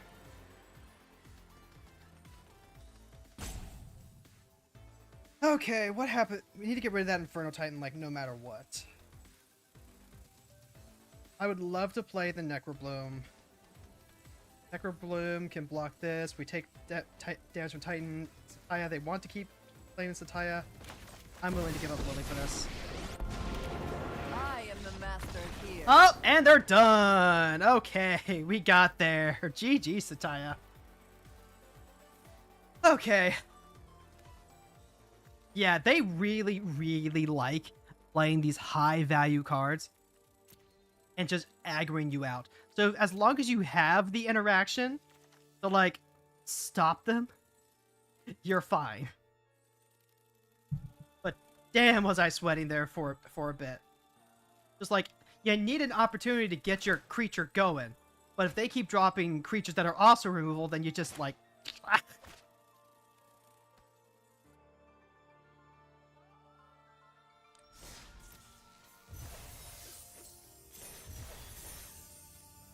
Oh, hey. Chat, who wants to open packs? Who wants to get a pack of who wants to get some Modern Masters packs? I do. Let's go ahead and... Woo! Gambling! Yeah! Alright. What did we get? Alright, so... White Orchid Phantom. I thought I had that already. Alright. Another Guide of Souls isn't bad if I want to try and, like, build something in... I don't know what. We've got our first Aladamari, which lets us play cards at the top. Let's see. Cast creatures from the top of your library. Pay green, tap 2 untapped creatures you control. Reveal a card from your hand or the top of the library. If you reveal a creature, put it onto the battlefield. That's cute. Probably pretty good with all the tokens that we're producing. Is it just green? No, it's just 2 untapped creatures. Excellent. There's our own Nadu. And then just like some good uncommons and stuff. I don't have Path of Annihilation, huh? Whenever you cast a creature spell, mana value 7 or greater, you gain 4 life. That's a card that I should put into Kiora. Yeah. Then we've also got Quest from the Necropolis. Buried Alive is a nice little tutor. Honestly, I've been really happy with the power level of this. Fight back with Nadu. In order to defeat the greatest monster, she had to become the greatest monster. She became that which she swore to destroy. Oh, that's my first copy of Kellen the Kid. I did not like Kellen's storyline.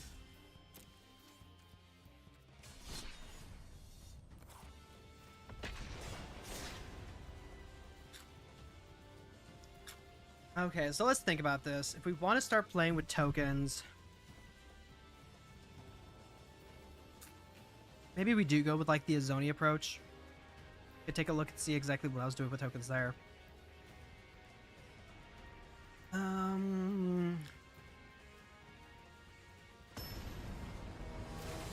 I know Amy went really hard on land ramp for Necrobloom. That's definitely one way to build it. Abuelo Ancestral Echo. So Yorion Light. Kind of. Yeah, we've got Avacyn's Pilgrim, we've got Landward Elves, Recruiter of the Guard, Blood Arts. Okay. I dig it.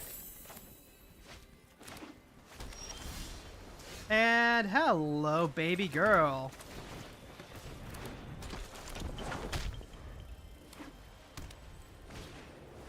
Let's see, Mind Stone. How do we want to do this? We definitely want to go swamp. We definitely go swamp. We could double spell. We could go Landward Elf into Blood Artist, have 4 mana, start making tokens. We've also got this Recruiter the Guard. Let's see, what are the odds that they have some sort of blue-white? It's probably like individual board wiping though. And double spelling early on is usually pretty good. Now we can go Necrobloom, God the Shrine to make a plant. No, we want to go Bloodstained Mire first. Key to the Archive. Okay. That is something I was concerned about. Them just being able to get whatever. We're at 4 mana. We'll go to 5. If we had Haywire Might, I could grab it with the Recruiter of the Guard. And that wouldn't be an issue. Boseiju kind of does that if you squint. Boseiju also gets a lot cheaper, so... yeah. Necrobloom, Bloodstained Mire. Let's see... do it on their upkeep, I think? No. Yeah, we want to do it on their upkeep because this can grab with a basic land type. Okay. No attack. Pass. Upkeep. Go ahead. Crack. We're going to grab... need green no matter what. Grab Overgrown Tomb.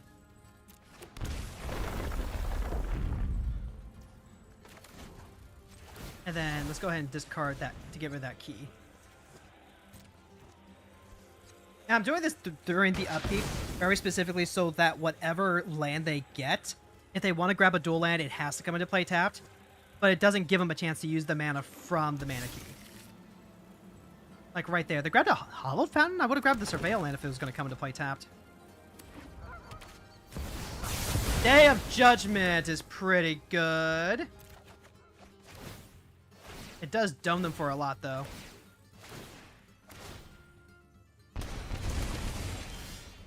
Oh, hey, it's a Scoot Swarm. Alright, here's Recruiter the Guard. Let's go ahead and grab... Whisper. Is it... Whisper's nice. I kind of want to get a Skyclave Apparition. Yeah, I think we just get the Skyclave Apparition.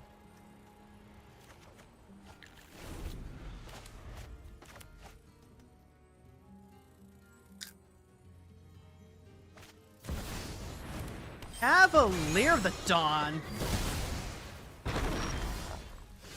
Welp. Destroy to 1 target non-land permanent. Its controller makes a 3/3 Golem. And this has Vigilance.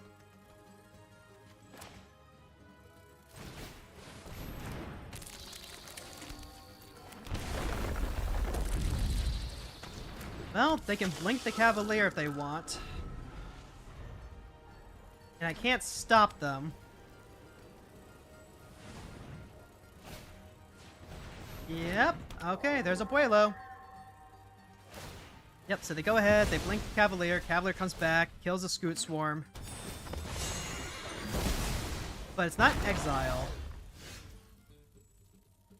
Let's see. Tireless Provisioner is actually helpful.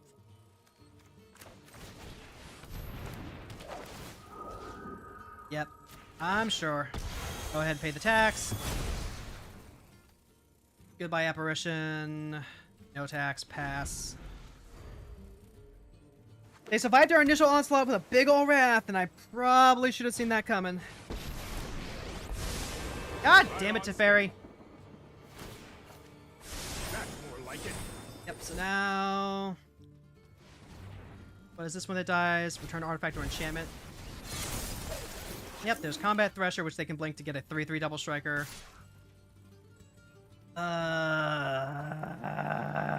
Okay. Artifact or enchantment, which means they get back their key to the archive. That worth it? I swing everything at the fairy, they can block 2. He always dies.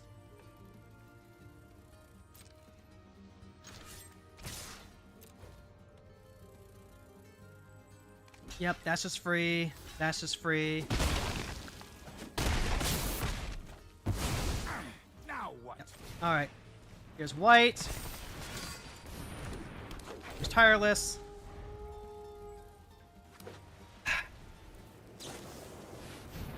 Yep. We're getting routed. We can't keep up with this value.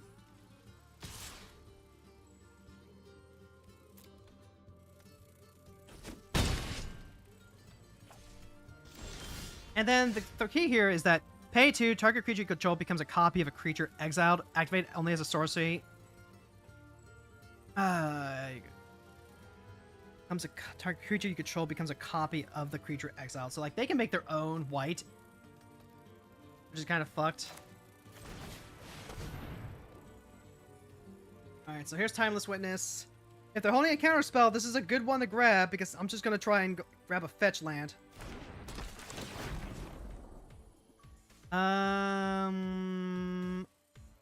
God, theoretically, I could Beseiju. I could grab Beseiju, free my white, but they're just gonna keep blinking shit.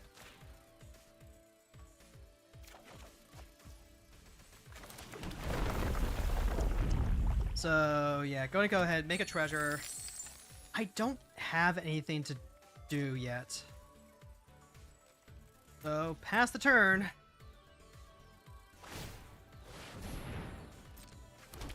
Three, 6, 7, 8, 9. They have enough mana to go ahead and just start blinking. Wipe out everything I care and know about. Let's see, this is until end step. The beginning of the next end step, yeah. Okay. Well, you're gonna give me the option. Let's grab Survey Land.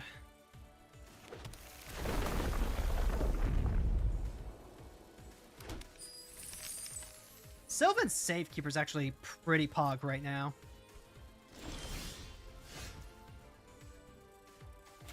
Let's see. I play the Safekeeper. So, play the Safekeeper first.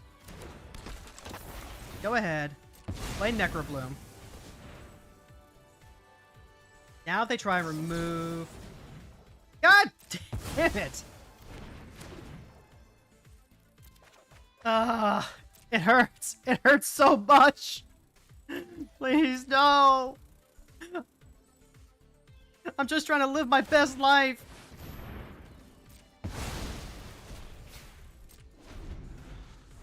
Until the end of... Ooh. Beginning of its owner's next end step. No, it's at the beginning of the next end step. Okay. I feel like you wanted to do that main phase 2 then. Maybe that was just like a misclick. Yep.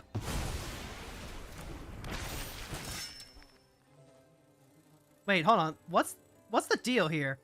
Why blink the reflection net? There we go. That's why. God frickin'. Exile up to...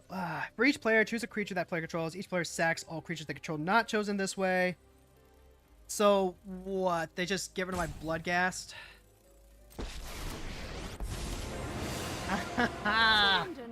This hurts! It's so painful! God damn it! Yeah, they just leave the Bloodghast. No, they're leaving the Timeless Witness.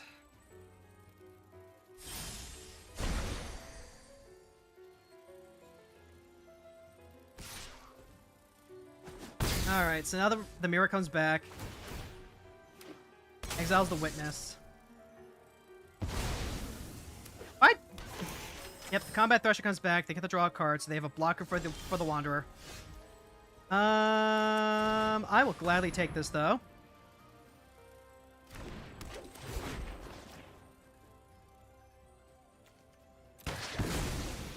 Which means now we get to grab...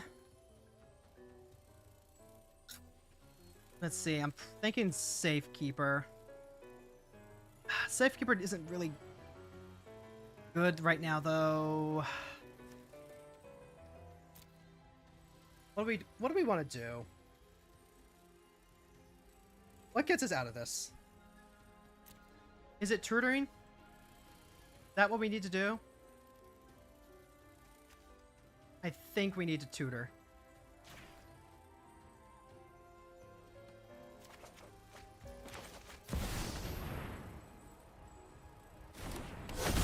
Okay, so we tutor. None of these are great blink targets for the Wanderer, so that's good for us. Don't have great tutor targets right now either. We can grab Knight of Autumn, I guess.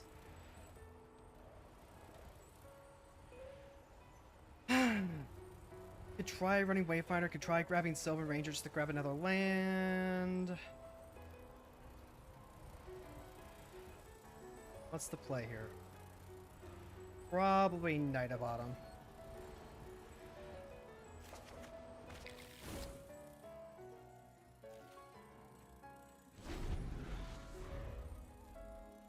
Like, we are being real little down here. And if they hit like if they hit another Day of Judgment or Time Warp, if they hit Second Sun, I don't think we can stop Second Sun. We got 4, 5, 6, 7. Electrolyze, okay. So Eternal Wanderer's gonna start blinking Combat Thresher, because that lets him draw. No, they're gonna start fishing. Oh no, they're gonna start fishing for that Time Warp.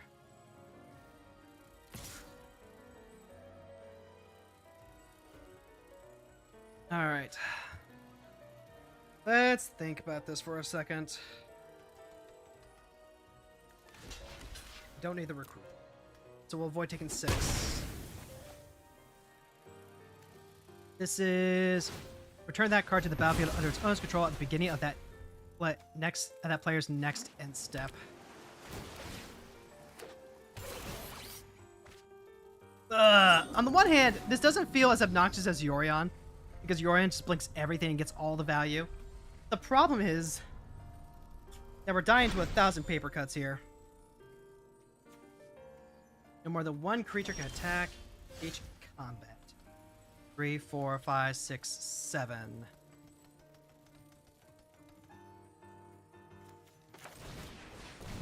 Alright, we're gonna play the Knight of Autumn.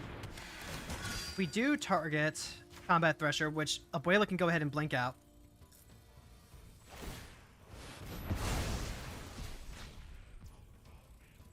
We go combat. Swing here. Swing here. Yep, block the Timeless Witness so you can keep your Eternal Wanderer out.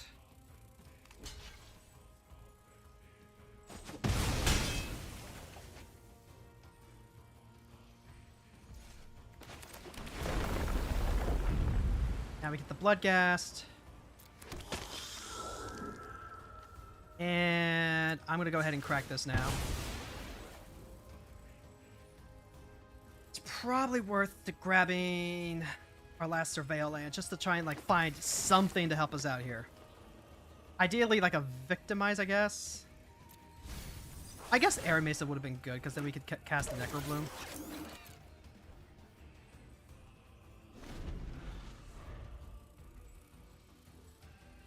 Oh hey, I'm doing the thing that you would think of doing if you had wild cards. Yeah, kind of. Kind of. Not quite, but kind of. Let's see. Really? Neg 5? I would think that you'd want to just reload, right? I mean, I guess you can do that anyway. Well, there's the One Ring.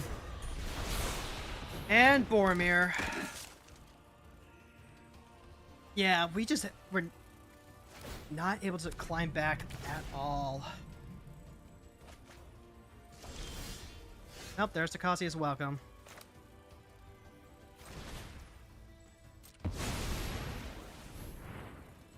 If they counter this, I I'm done.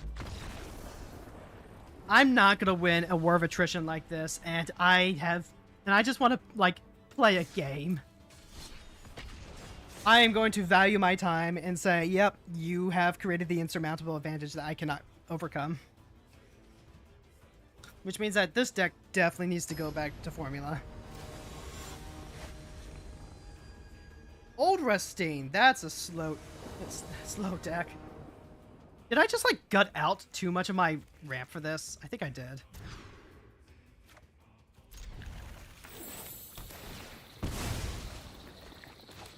Yeah, I definitely think I did.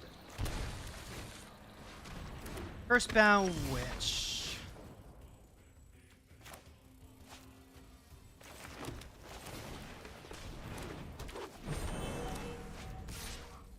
Alright, they get their one. Let's see, they can play their... Nope, it's Blood Artist. Oh, we can't let that stand.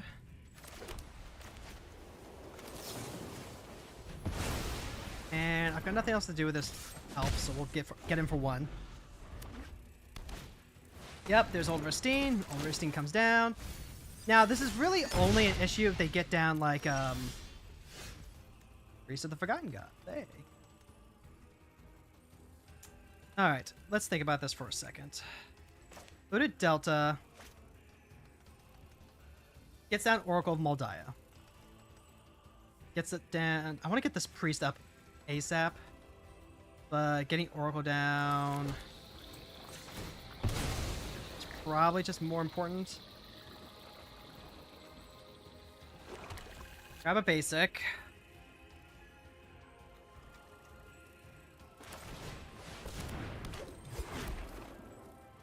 Ooh, animate! I love animate.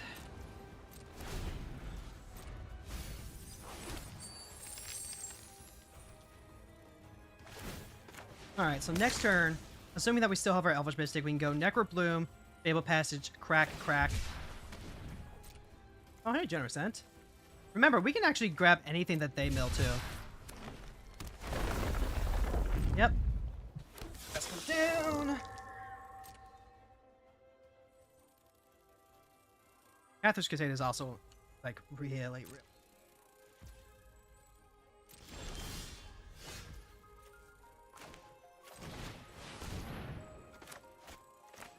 Now, I want to get down the Priest of Forgotten Gods, like, immediately, so I'm not actually going to... Yeah, we're just going to go ahead and crack this. Oh, wait, I could have gotten a land off that, couldn't I?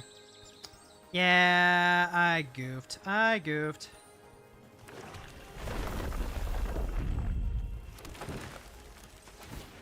forgot that I didn't make a second land drop already. Whoopsie doodle. And since we already have that, let's grab Temple Garden.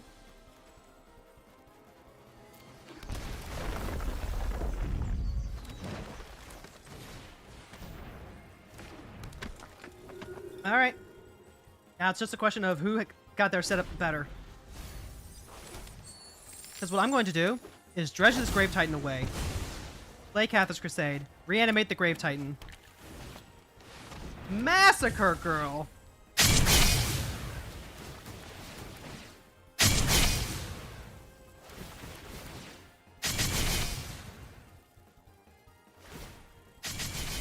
Yep, that's a board wipe. Honestly, okay. Decline. Yeah, let's just go ahead and reanimate Necrobloom. God damn it! Well, so much for that, right?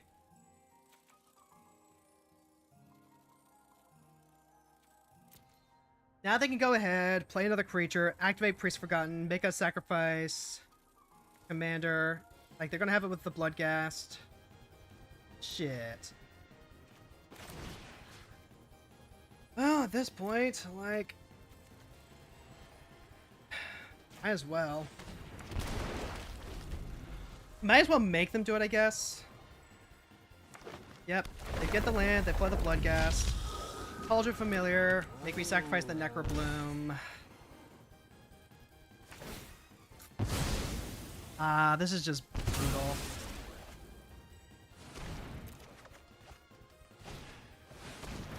This is going to be incredibly hard for us to come back from.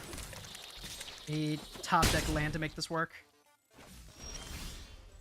Well, it's not a pry bar. 4, 5, 6. Hold on, this is what? Lose 2 life, 6, hit for 7. Which they can get with the...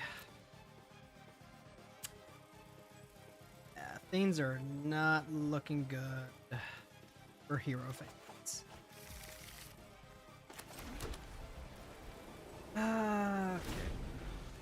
Okay. Damn. We had that until we didn't.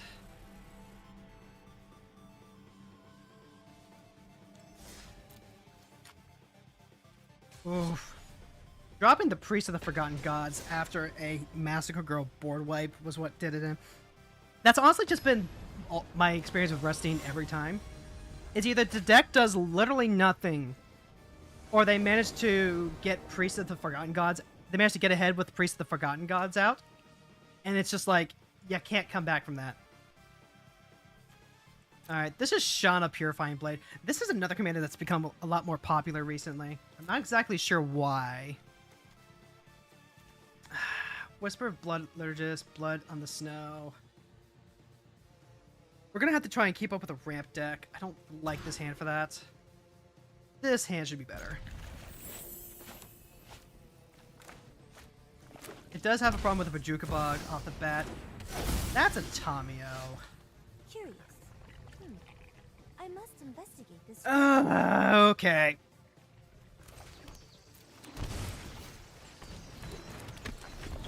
Well, this will at least let us play our Satyr Wayfinder and still play a tap land. I'm gonna play the Wayfinder before I play a land, though.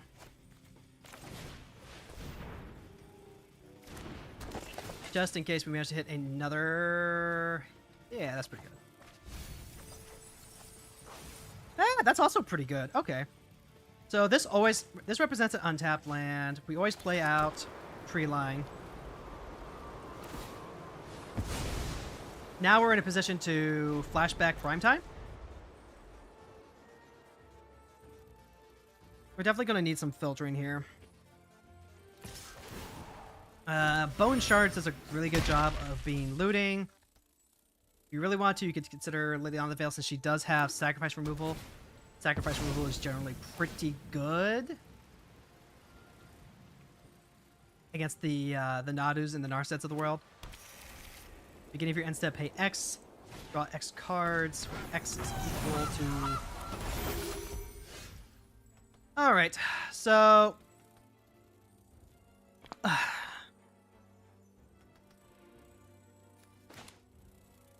I'm just gonna fucking YOLO it. If they have Wash Away to counter Burial Rites, they do not.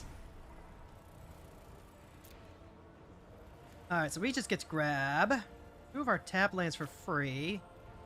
Let's see, always grab the Triome. And then Phyrexian Tower as well.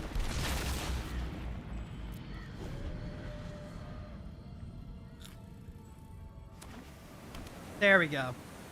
Prime Time is going to be a really hard deck for them to come back from. Scrap Gorger.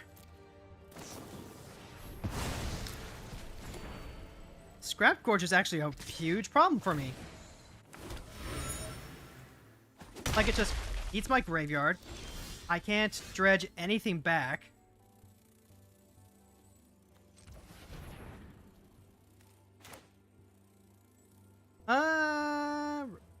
Let's see. Let's go ahead and... This gives me 2 mana to work with. Yeah, let's just do this now.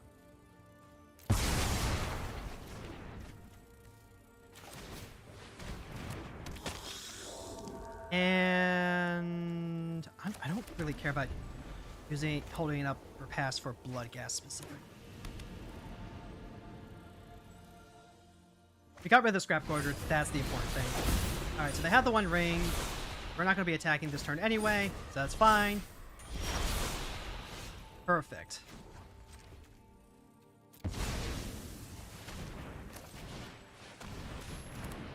All right, it's Hagen time.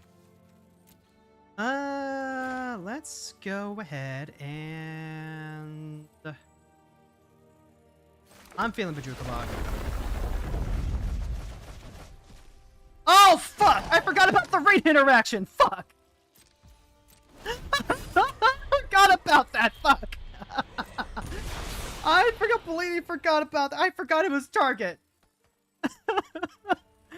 Okay, that's my bad. Someone tried to do that to me when I had the ring protection, and I was I forgot about that too. So it's like, whoops. Hellish Norn, huh? Well, that does shut down everything I want to do.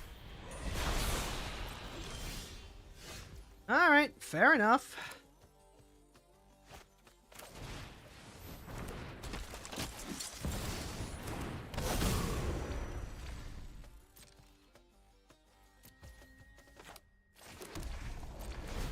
Alright. That is, disappointing. I'm just gonna scoop. Double Skyclave Apparition, Hellish Norn, they have the one ring. That's what we call a shame scoop.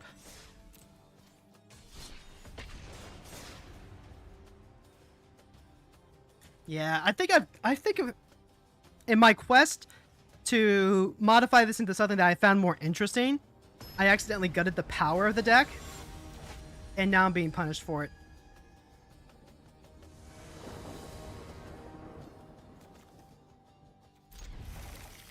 Vraska the Silencer, 3/3 Death Toucher. Whenever a non-token creature in opponent controls dies, you can pay 1.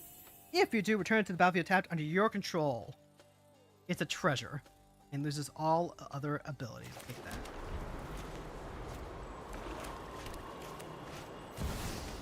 Alright, there's Tiny Bones. Whenever deals combat damage to a player, cast a non-land permanent from that player's grave. We spent to cast it. So they get my Into the North. Ah, sigh.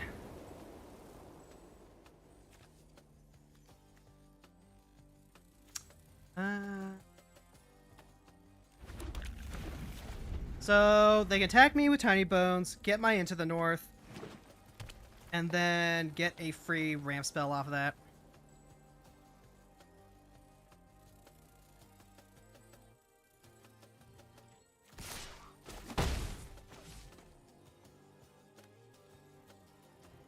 Target non-land permanent card. Okay, I can't read. Never mind, I guess.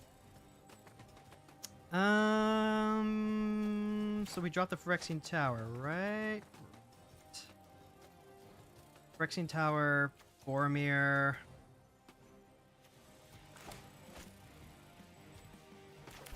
Drop the tower now. No. Bad Ottoman Tapper.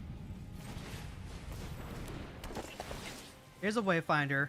You can go ahead, grab Fabled Passage. Attack the Wayfinder.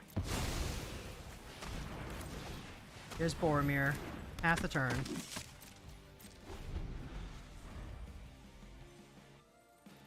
Boromir helps protect Necrobloom? Question mark. You play the Necrobloom, Fabled Passage. Get 2 tokens right away.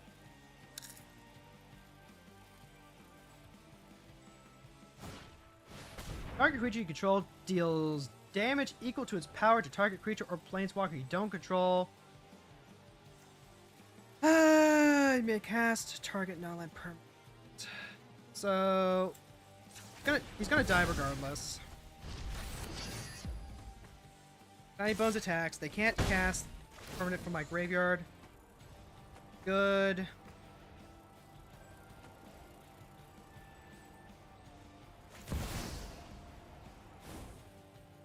Yeah, you don't get it. Yeah, you don't get it for free. Thank God.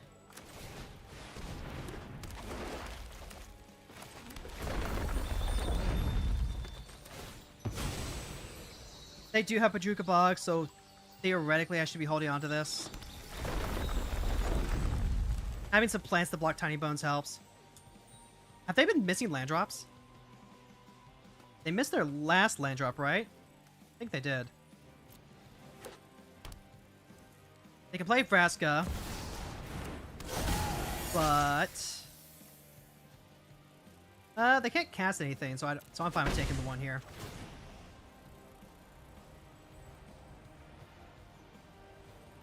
Let's see.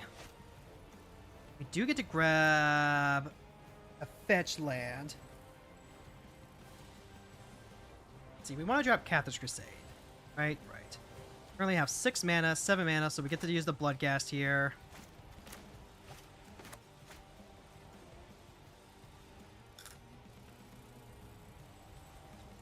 We could potentially play the Bloodghast, sacrifice the Bloodghast. No, we want to play the Cathar's Crusade first. We're gonna grab Fabled Passage.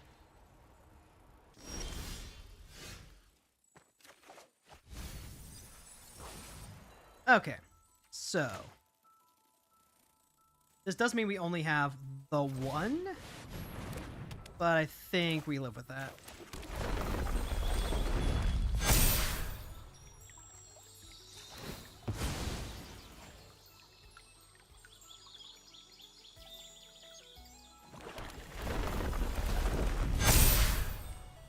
Alright, so now at this point we can go ahead and attack with Necrobloom. Don't think that's necessary. And if the Necrobloom dies, we can just replacement effect, so that way Vraska doesn't get it off the trigger. Alright, so there's a Utopia Sprawl. At this point, they're probably looking at playing Extinction Event. Naming even with white board, let them keep their board. But then we can just rebuild again. Each opponent sacrifices an enchantment. Rude! The absolute rudest. Alright, so there's Kagla. Kaga. I was gonna say, are you sure you want to do that, friend? Alright, so we are gonna keep dredging, because we got Takenuma here to help us get creatures back. Now, the real question is, what creature do we want to get back? We can get back Grave Titan. Boromir is probably the correct play, because then it means that they can't just, like, use Destruction Effect. Maybe it's Boromir. So if that's going to be the case, it's currently modified to 3. Yeah, go ahead, sacrifice, plant.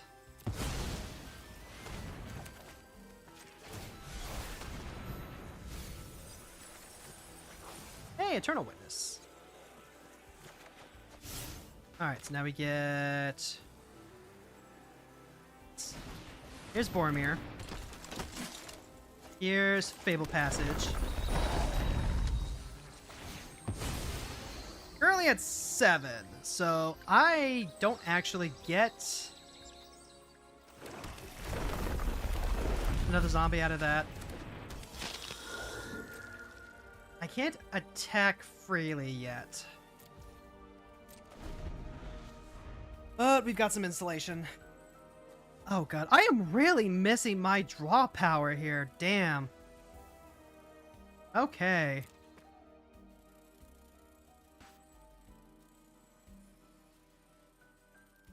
Hey, Bandit! Hey, thank you for stopping by. Never told you when I wanted to play Kill Team. Do I still want to do that? I do. But not anytime in the near future. Kind of like in the nebulous future, I think. The problem is I'm continuously doing, like, events and stuff. Like, I've got the schedule TM. So, unfortunately, I just... The realistic response is I would love to, but I don't know when I'm ever going to be able to make the time for it. So, sorry. Look at the top 5 cards of your library. You may exile a creature from among them, put the rest on the bottom. Cast the exile creature this turn. Beginning of the next combat phase this turn, target creature control deals damage equal to its power to up to 1 target creature you don't control. So, depending on what they get... Did they whiff? I think they whiffed. Well, they might have chosen not to, so that way they can get Boromir off with Vraska's effect.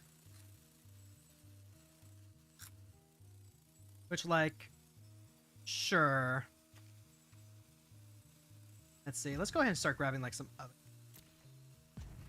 Hold on. Do we have, like, 3, 4, 5, 6, 7, 8? Into, like, 13. Let's see. Target creature you control deals damage equal to its power, so it is not fight, it is bite.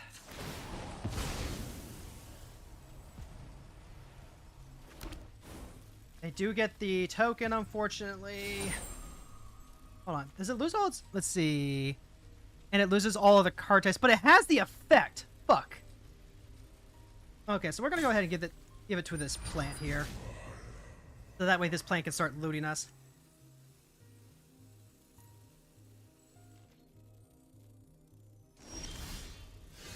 Alright. So, with that being said...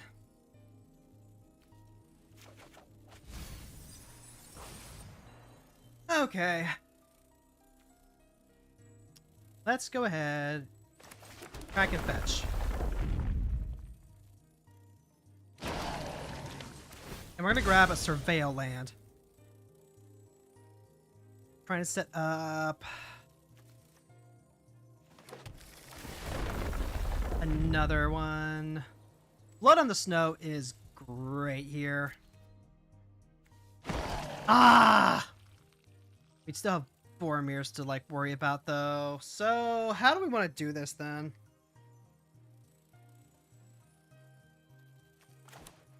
Go ahead, play Knight of Autumn.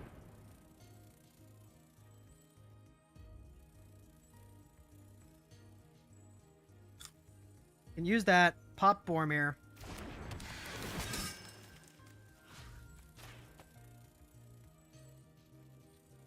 This Blood on the Snow doesn't even, like, do anything, does it?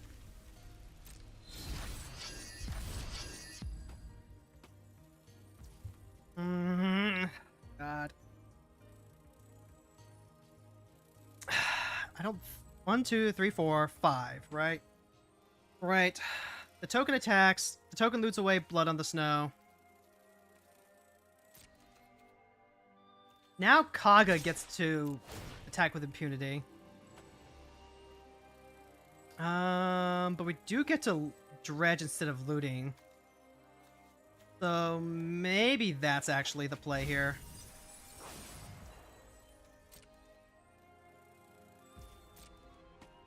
I don't like this.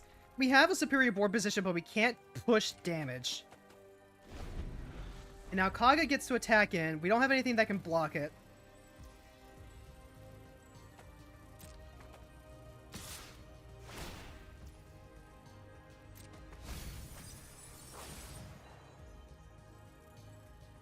They get to play Toski, Bearer of Secrets. Yeah, we got way too... Okay. So I think for the last part of stream, since I know that this deck is not working, I'm just going to go ahead and play some Kalia. Because otherwise, I'm going to keep repeating myself. Kaga and Toski. This is what you would call an important situation. Morbid Opportunist. Did that actually keep us up?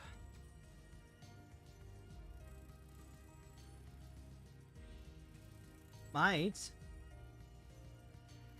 And also it's just like 3, 4, 5, 6, 7, 8, 9, 10.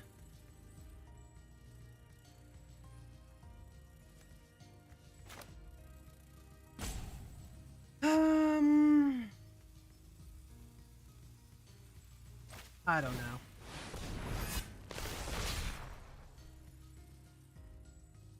I don't know. I think we just... You know what? Let's just fucking try and...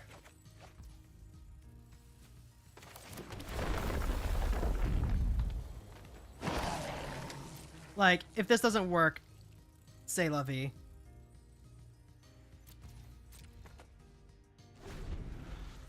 They get to attack with Kaga. They get to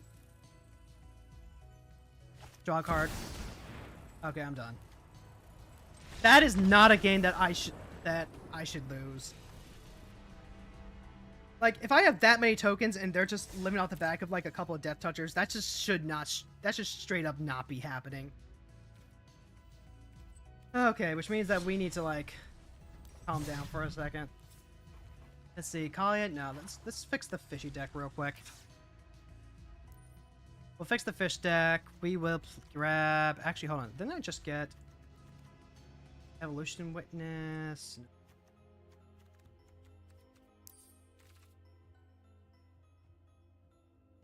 It's also just like really, really warm. And unfortunately, the hero girls are thermal powered. And what I mean by that is that I tend to get a lot more punchy. I tend to get a lot punchier if I am like overheating, which is why we make sure that we take breaks. Path of Annihilation.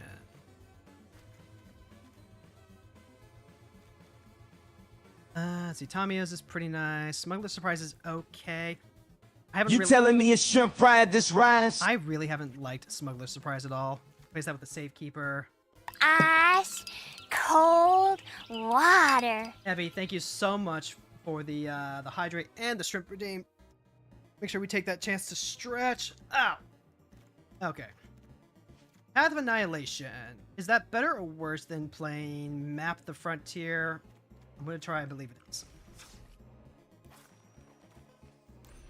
So, okay, Necrobloom is not as solid as what I thought it was going to be, unfortunately. You know what one of my pet peeves for Magic Stream... Oh, Shrimp is Stretch. Yeah, Shrimp is Stretch. Okay, so like, chat.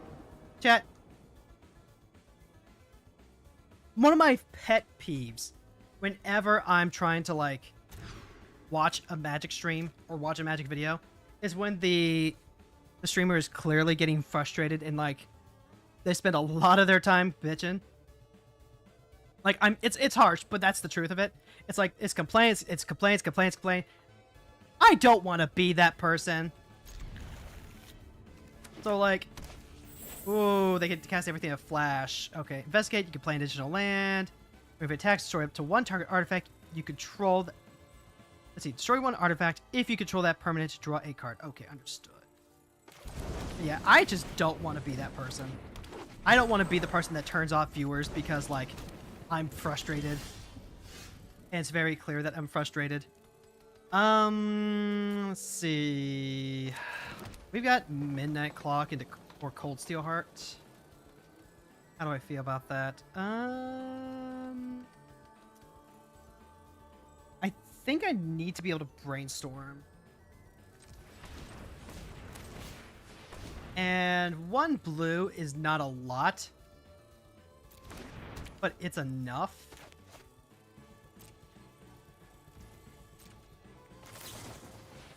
Spectre Sailor.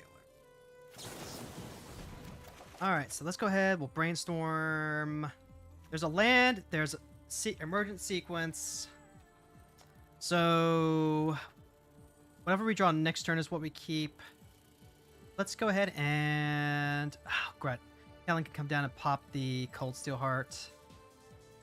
What do I want to do? I want to go Midnight Clock, Emergent. So we'll put back the Gross Spiral and the Emergent here.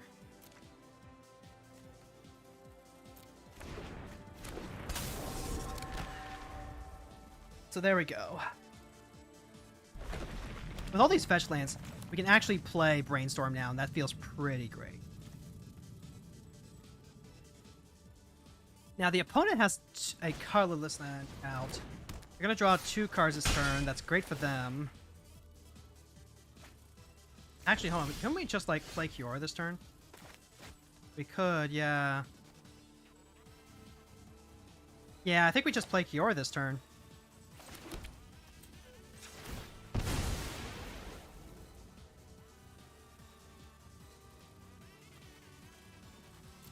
Like we've got enough ramp. Okay. If we draw another land, we can play our Artillerian Terror. Otherwise, we are going to go ahead and clock, sequence, get ready for set up Terror. They don't have the mana to get rid of Kiora. And they're going to draw 1 card off of Spectre Sailor. Okay. They can't even, like, investigate right now with that extra land. So they miss another land drop. Okay, they're still in this. They still have their forest. They have Leyline of Anticipation, too. So, like, why cast anything during my turn? Unless they just want to play around things getting counterspelled, which is completely fair. Alright, that's a commit.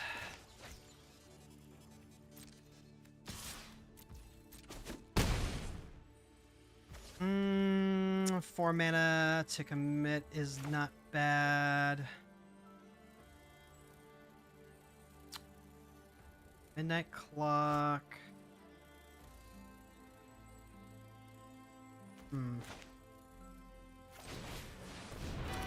Here's Midnight Clock.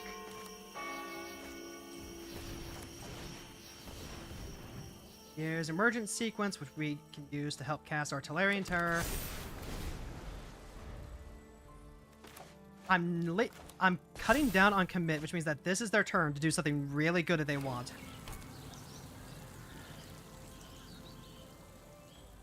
Otherwise... Let's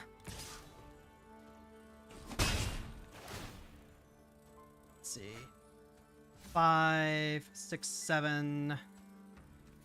Currently 5, we would need 2 more in order to play Terror and commit. If they want to bounce Kiora and pay the tax on that, I'm fine. I'm fine with that. Oh, that's actually really good. Is that bad for us, actually? Sylvan Safekeeper? That's 5, 6, 7. I don't know if this is good for us or not.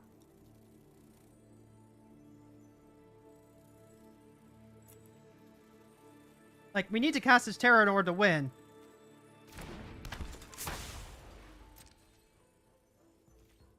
This is what? Makes it a 2/2?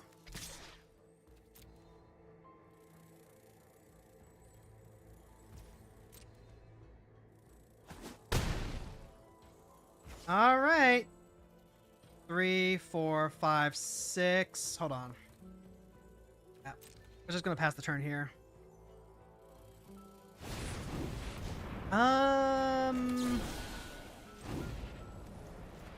Alright, do you have Dispel? Miscast? Because either of those work.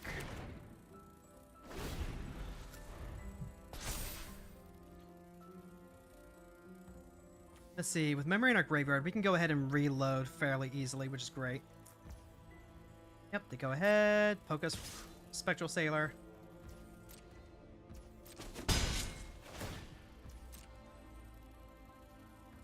They get to draw another card. Get to cast Kellen again.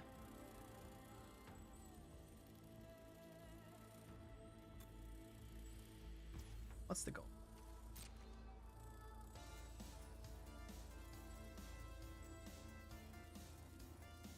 They drop Tamiyo's Completion.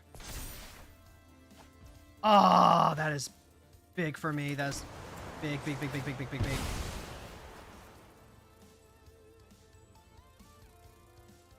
What you got? What you got? What you doing? What are you gonna do that you could have literally held up, been casting stuff at any point? Enchant creature. Enchanted creature loses all abilities. Has base power, toughness 1/1.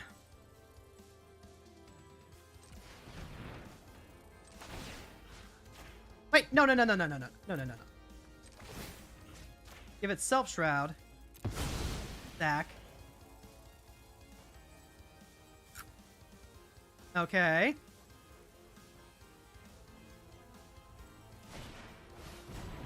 Okay.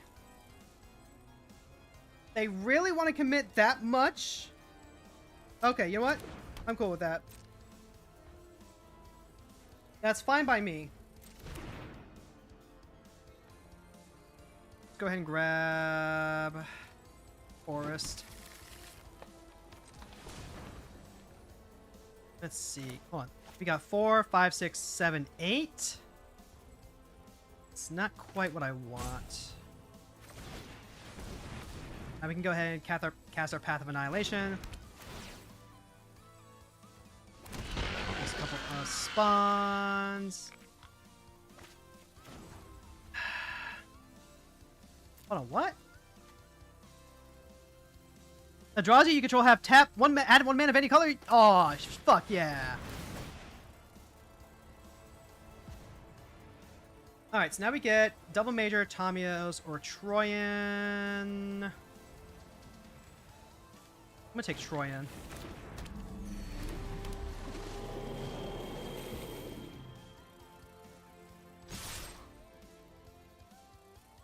Alright, you have 1 green. What can you do with 1 green? Target creature gets +X/+X. Create a token. Okay. You already had it enchanted, though, so why?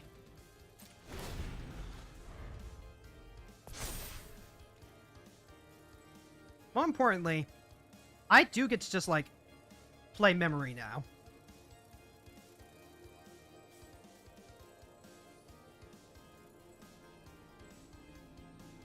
And I probably do that post-combat. Yeah, let's do that post-combat.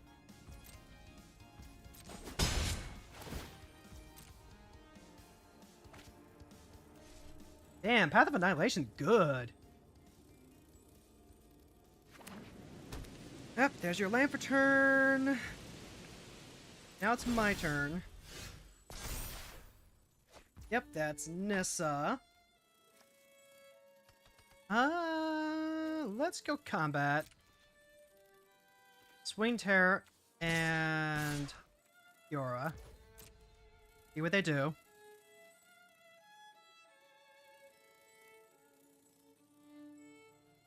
Because I really don't care if they get rid of the Terror. Yep, okay. That's all you got for me? Sure.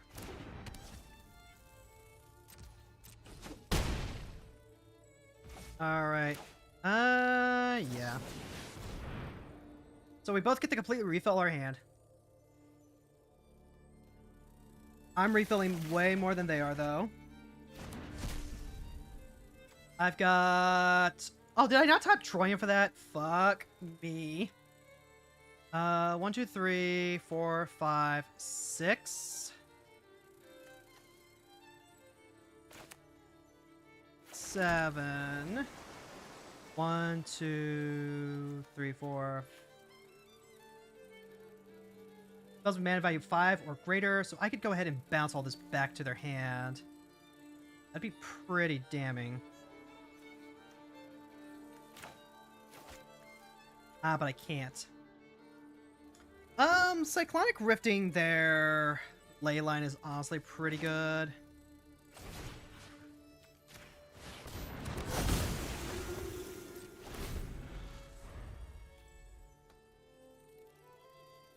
But now they also have to deal with 2 Kioras. I mean, if they Cyclonic Rift me, then, like, there's just...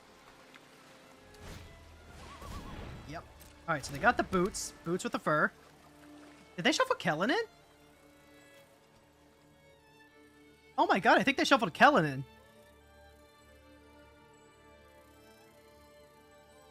in. Yeah. Okay. Well, next turn we can go ahead, play play the Snow Covered. We also have the Cyclonic Rift. Alright. Congratulations. 6, 7, so not quite lethal. Yeah, that didn't really accomplish anything. Huh. I mean, like, yeah, I guess you go ahead and you use these when I'm tapped out. But, huh. Unfortunately, it looks like that early game where they just couldn't do a whole lot. Just, he capped him.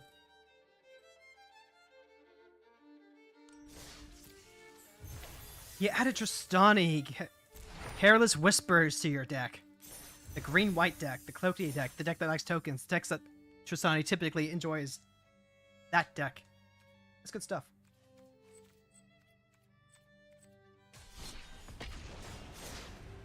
I didn't realize that enchantment lets the Eldrazi spawn tokens tap for mana. That's like... That's... How do I feel about that? Like, you can cash in the tokens right away if you need the mana. It can also, like, be a burst of mana. Oh, no. Alright, so... Good old-fashioned The Pride of Holoclade.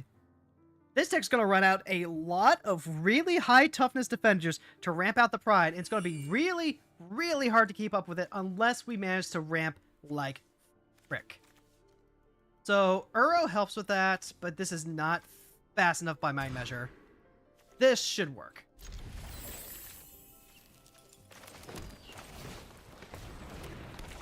Let's see. Ideally, we could get the 7 to play the double major. We're not going to have anything... Not for a turn, at least.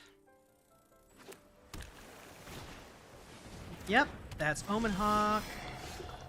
Spend this only to play activated abilities. Okay. Drawing Garrick's Uprising is really good for us. It gives our creatures trample. More importantly, like, just tempo-wise. Oh, come on, don't tell me. Okay, they did have a land to play. Good. Alright. And it sticks the landing. Excellent. Alright. So we are going to go ahead and play Cure first. Geralf. Make zombies fly. The Hulkclad currently costs 6. That is idea. That's more than what I want. 4, 5, 6. Okay, we can do it. We can do the thing. Alright, chat. You want to see something cool?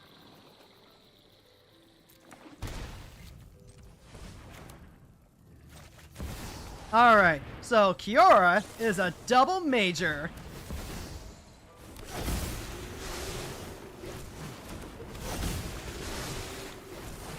Hey!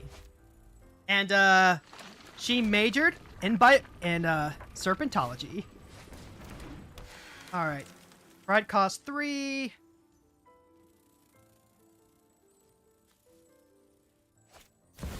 Yep. Pride is down. Until end of turn, target creature you control gets +1/+0 whenever this creature deals combat damage to a player. Oh my... Wait. Holy fuck! That's a, that is what we call a spicy meatball. Okay. Until a target creature gets 1/0 whenever it deals combat damage to a player. They can do it. They can do it, and I can't stop that. So let's just spin the wheel and hope we get something good.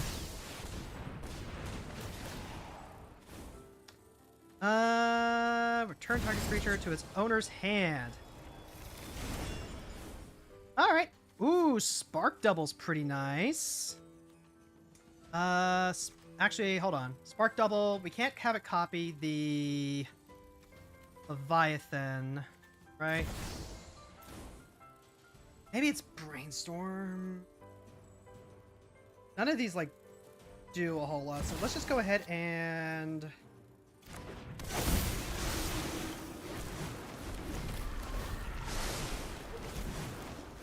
Okay. You can only use this to cast creatures, right? Right. So then... Yep, there's no... Let's see, hold on. Just double checking. Okay, it's only the ability that grants the power to block there. We do get some damage.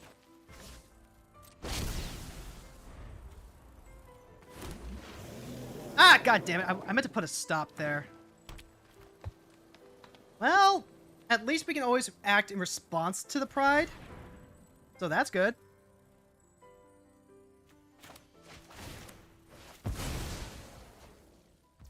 Okay, yep.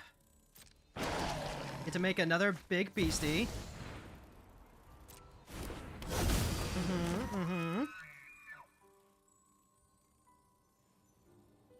What else are you gonna do? Ren and 7. Let's go ahead and... I could use Nissa. Potentially get some extra mana off that, so maybe not? No. The only islands that we could really grab are going to be coming into play tapped, and I'd rather make sure that we have something else coming up. Like, what's our draw going to be? Catacombs? Not Catacombs. Alright, so Ren and 7 comes out.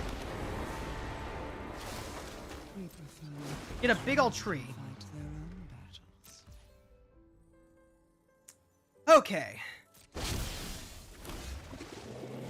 Have elf.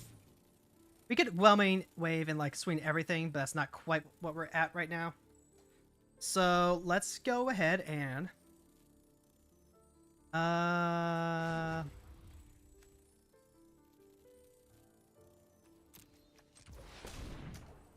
let's go ahead and use Garen Brig.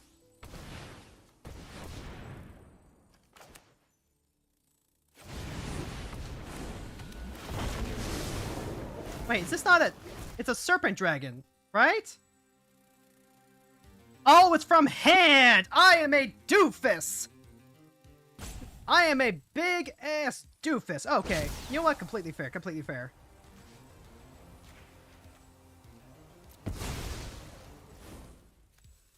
Yeah. Go to combat.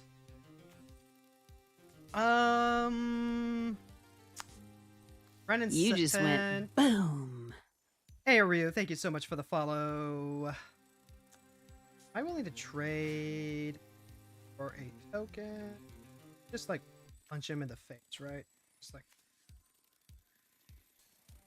Yeah, I feel like that's potentially what we do. We're trading token for it of that.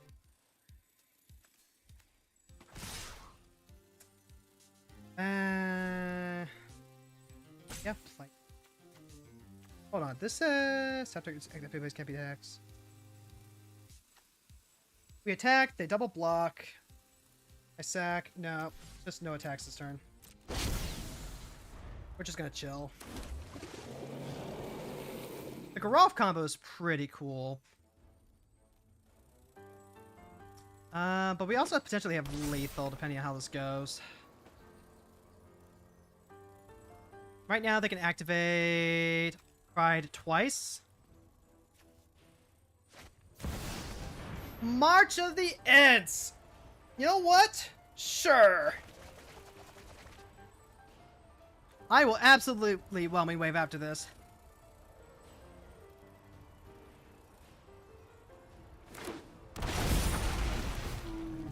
Yep. How am I supposed to focus on only one project? We got 12 and 6. That's 18. Not quite enough.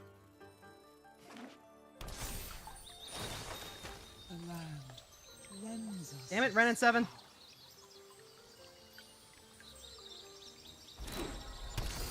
Let's see. Icebreaker says artifacts and creatures don't untap during that player's next untap step.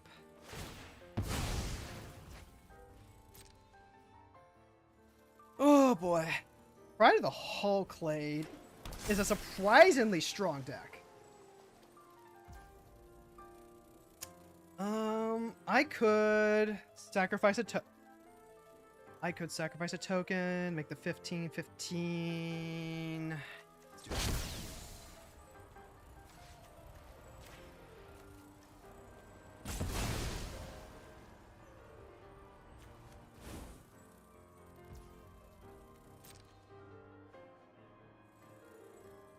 Bounce everything, maintain coma.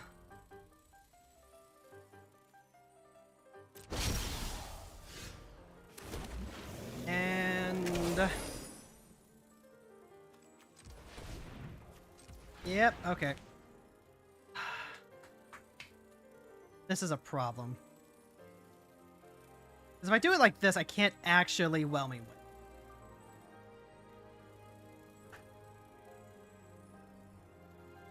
Fuck it.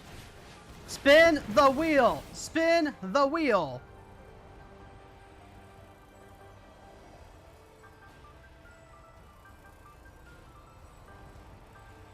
Mama didn't raise no bitches.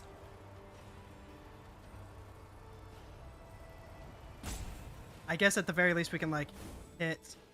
Ooh, hey, Verdant Rejuvenation. Actually, hold on. Is that a Hull Breaker Kraken? That's a Hull Breaker Kraken.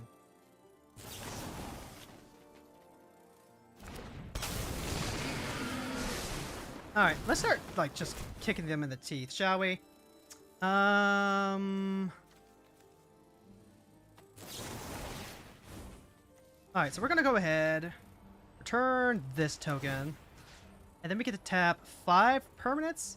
So we go ahead and tap 1, 2, 3, and 4.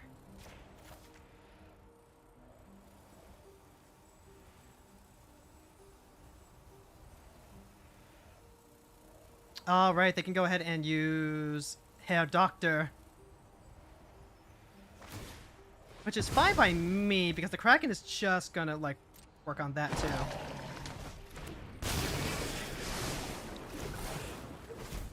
Oh, and what's this? What's this?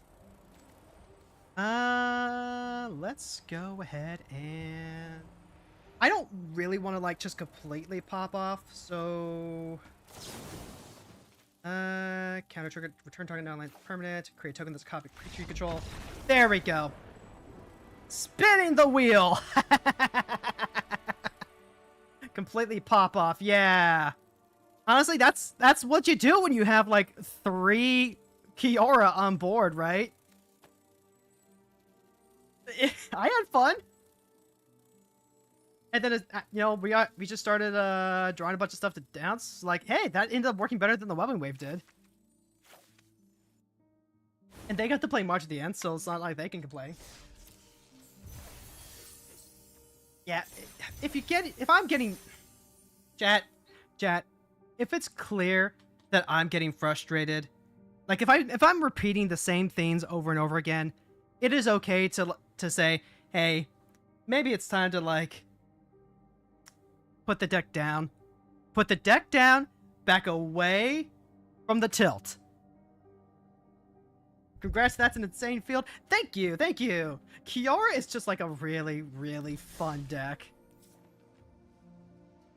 Wait, put your really overkill match in the MTG channel. Yeah. I always welcome that. I wish that we had replay features like we do in Master Duel. What's my Breathe deck? My Breathe deck is my Feather deck.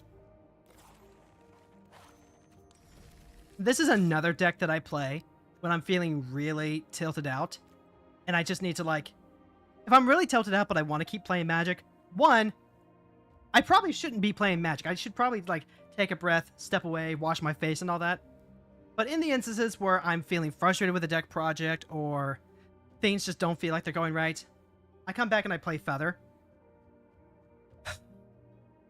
And the whole Breathe thing is a reference to the music that you're listening to, actually. It's Celeste. Because it's Feather and Breathe. So you gotta breathe while imagining the feather. And it's a feather deck. It plays a lot of small creatures. It wants to recycle a lot of targeted spells. Gets to play Slick Shot, Teamer Battle Rage. I like the new Legion leadership for feather. And every time a set comes out, this is one of the decks I always keep in mind, checking the new stuff. In fact, did I check Modern Horizons yet? I think I did. I thought there was a card I remembered being a card I would be interested in. You're very scared of that. Put the deck down and grab a ticker deck. Let's see. I thought there was like this sort of sorcery I wanted to put in here. Is there? Let's see. Was it Jolted Awake? It might have been Jolted Awake. I don't think that's correct though.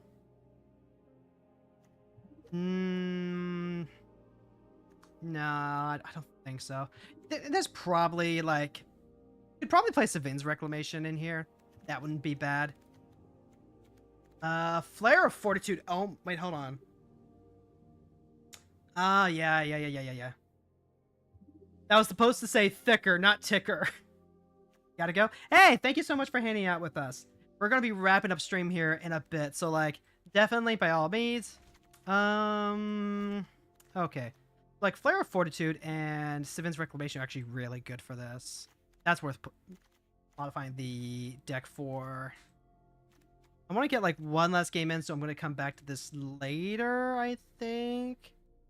But Flare of Fortitude has just been like a really, really good card. I don't think I want to play Bobble in here.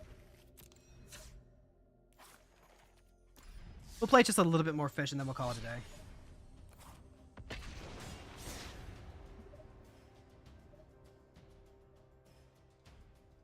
You know, your Breathe deck might be your Ginny Fae deck. You ever got the wild cards for it? Honestly, I feel that. And it's a part of why I try and do no rares deck every once in a while. Some commanders are a lot harder to actually get that done with than others. But I feel like as long as you can get the wild cards together to put together a mana base and get like your big bombs that you really want to resolve, then you are good to go. You should be good to go. Oh boy. This is dicey. With Layla the Blade Forge, basically all they want to do with this is they want to play the Cascade Retrace card to exile their entire deck and one-shot you. So we have to be like just the absolute fastest, and I don't think this is fast enough.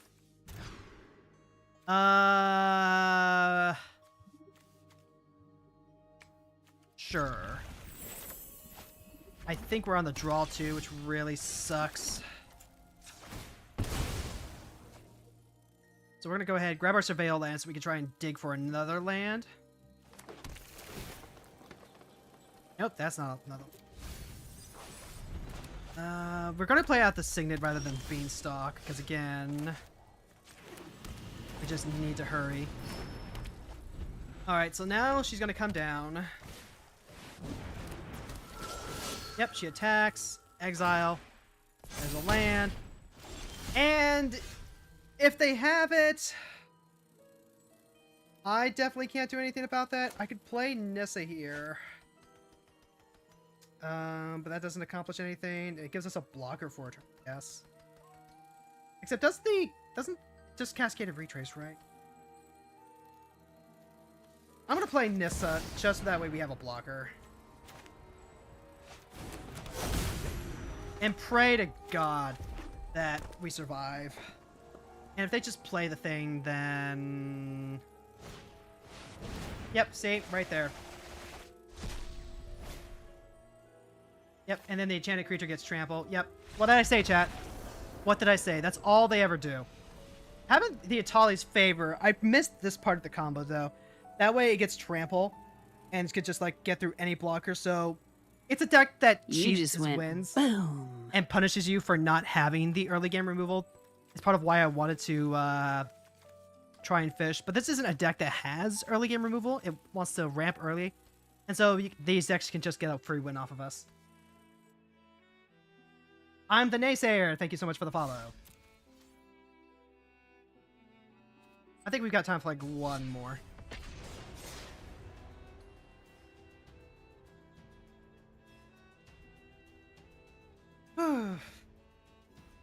Okay, so next week we'll be back with more Magic. We're either going to have 2.0 of Necrobloom ready, or I'm going to be playing Gear Raid. If Necrobloom is not ready by then it's definitely going to be Gear Raid. There's just no way in hell this works. This is so much better. Oh god. Halfling, Karador, Restoration. Yes, God, please. Hey, how am I? Well, I'm a little frustrated that the Necrobloom deck we wanted to showcase today did not work out. It is what it is. But otherwise, we're doing okay. We get to play with our fish deck. We're running up the Monday. Speaking of, so remember that Wednesday, we are going to be playing our collab with Aradia. We're going to be doing the variant dungeons. The original variant dungeons from Endwalker. You can go ahead and tune in, so that way you can go ahead and get those points for the Chocolate Bakura mount. And then on Friday, oh god, I still haven't decided what I'm going to be doing on Friday. I may be playing more Dawn Trail, or I may be returning to our Heart Goal playthrough. I have not decided yet. What I have decided, though, is that it's probably worth playing well, hold on. We play the Restoration now. Sack, go up a land. No. Let's just go ahead and play the Karador here. I guess we could have played the Uprising. But an Abzan Nethor deck is usually going to have a bunch of 1-for-1s. They might have a Day of Judgment to play out. You've never done any of the variant dungeons? They're pretty fun. Like, they're a dungeon that you can do with anywhere from 1 to 4 players. They include a lot of the... They have bonus actions, like heal and extra damage that you can use to help get through a lot of that stuff. Let's go ahead and fly a kite, shall we? They could potentially drop a black creature, play Flare of Malice to get a sacrifice cure if that happens, say la vie. But no, the variant Dawn Trails also have like a lot of really cool loot, a lot of cool glams and stuff like that. And they also have a lot of fun puzzles. So if you're interested in checking those out, please, by all means, go ahead and stop by on Wednesday to see what they're like. So 1, 2, 3, 4, 5, 6. Yeah. So let's go ahead and... we'll cast this first. Draw a card. Then we can go ahead, play out a land, play Spark Double, make a copy, draw another card. And I'm really going to have to watch out for if they are just sandbagging a Day of Judgment. They very well could be. And if they are, then, well, shoot. This is pay for copy of target permanent in your graveyard. They currently have Sun Titan. Levon's Reclamation to ramp, okay. Sack a creature, return Chthonian Nightmare to its owner's hand, return target creature mana value X or less from graveyard to battlefield.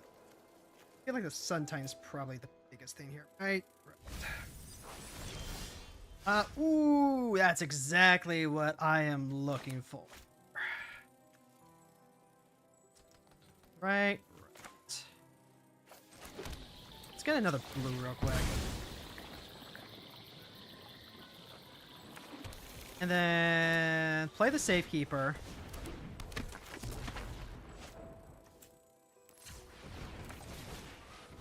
Alright, now we get the double trigger. Ooh, Monstrous Vortex is really good. We also got... Somberwald Sage is pretty nice, but I want to draw more cards right now.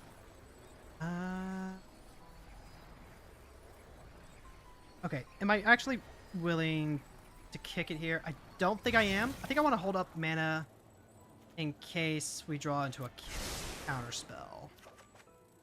Up the Beanstalk is really good.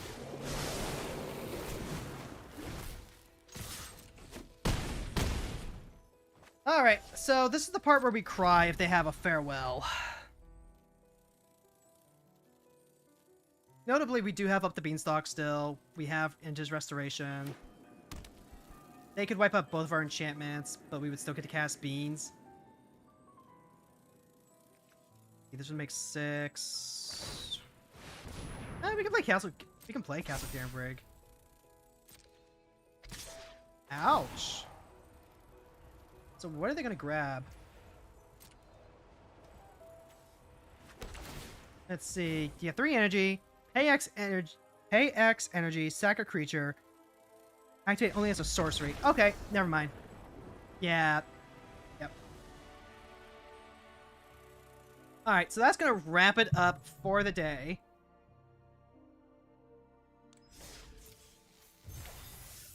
I feel like we're probably coming back to the Heart Gold Nuzlocke.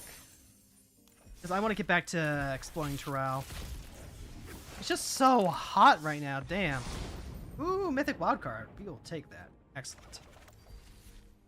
So one more look at the deck. This is going to need some major tuning. But hopefully we can go ahead and make this work. So, let's see who's currently streaming on the Twitches.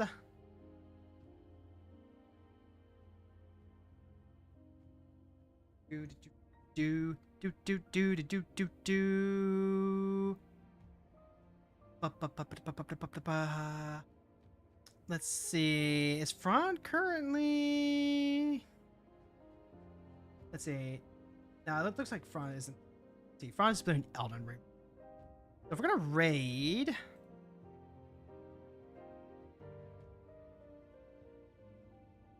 Let's see. Oh, that's right. I need to actually add the Necrobloom deck to Mox, but at the same time it's like let's see. I don't recognize anyone in the Magic Sphere right now, which is unfortunate. Like I know some Magic streamers, but I don't really know like a lot of other Magic streamers. So we're gonna go ahead. We'll drop everyone off with my buddy Francois. Go ahead and say hi. He's a fantastic guy. He's playing through the endgame of Elden Ring right now. So if you plan on playing through the endgame of Elden Ring yourself, there's no shame in ducking out. And then again, we'll be back on Wednesday with Variant Dungeons with Aradia, and back next Monday with more Magic. So we'll see you next time. Same hero time, same hero channel. Good night, everyone. Amazing. Like, I'm so happy they did that. Hello.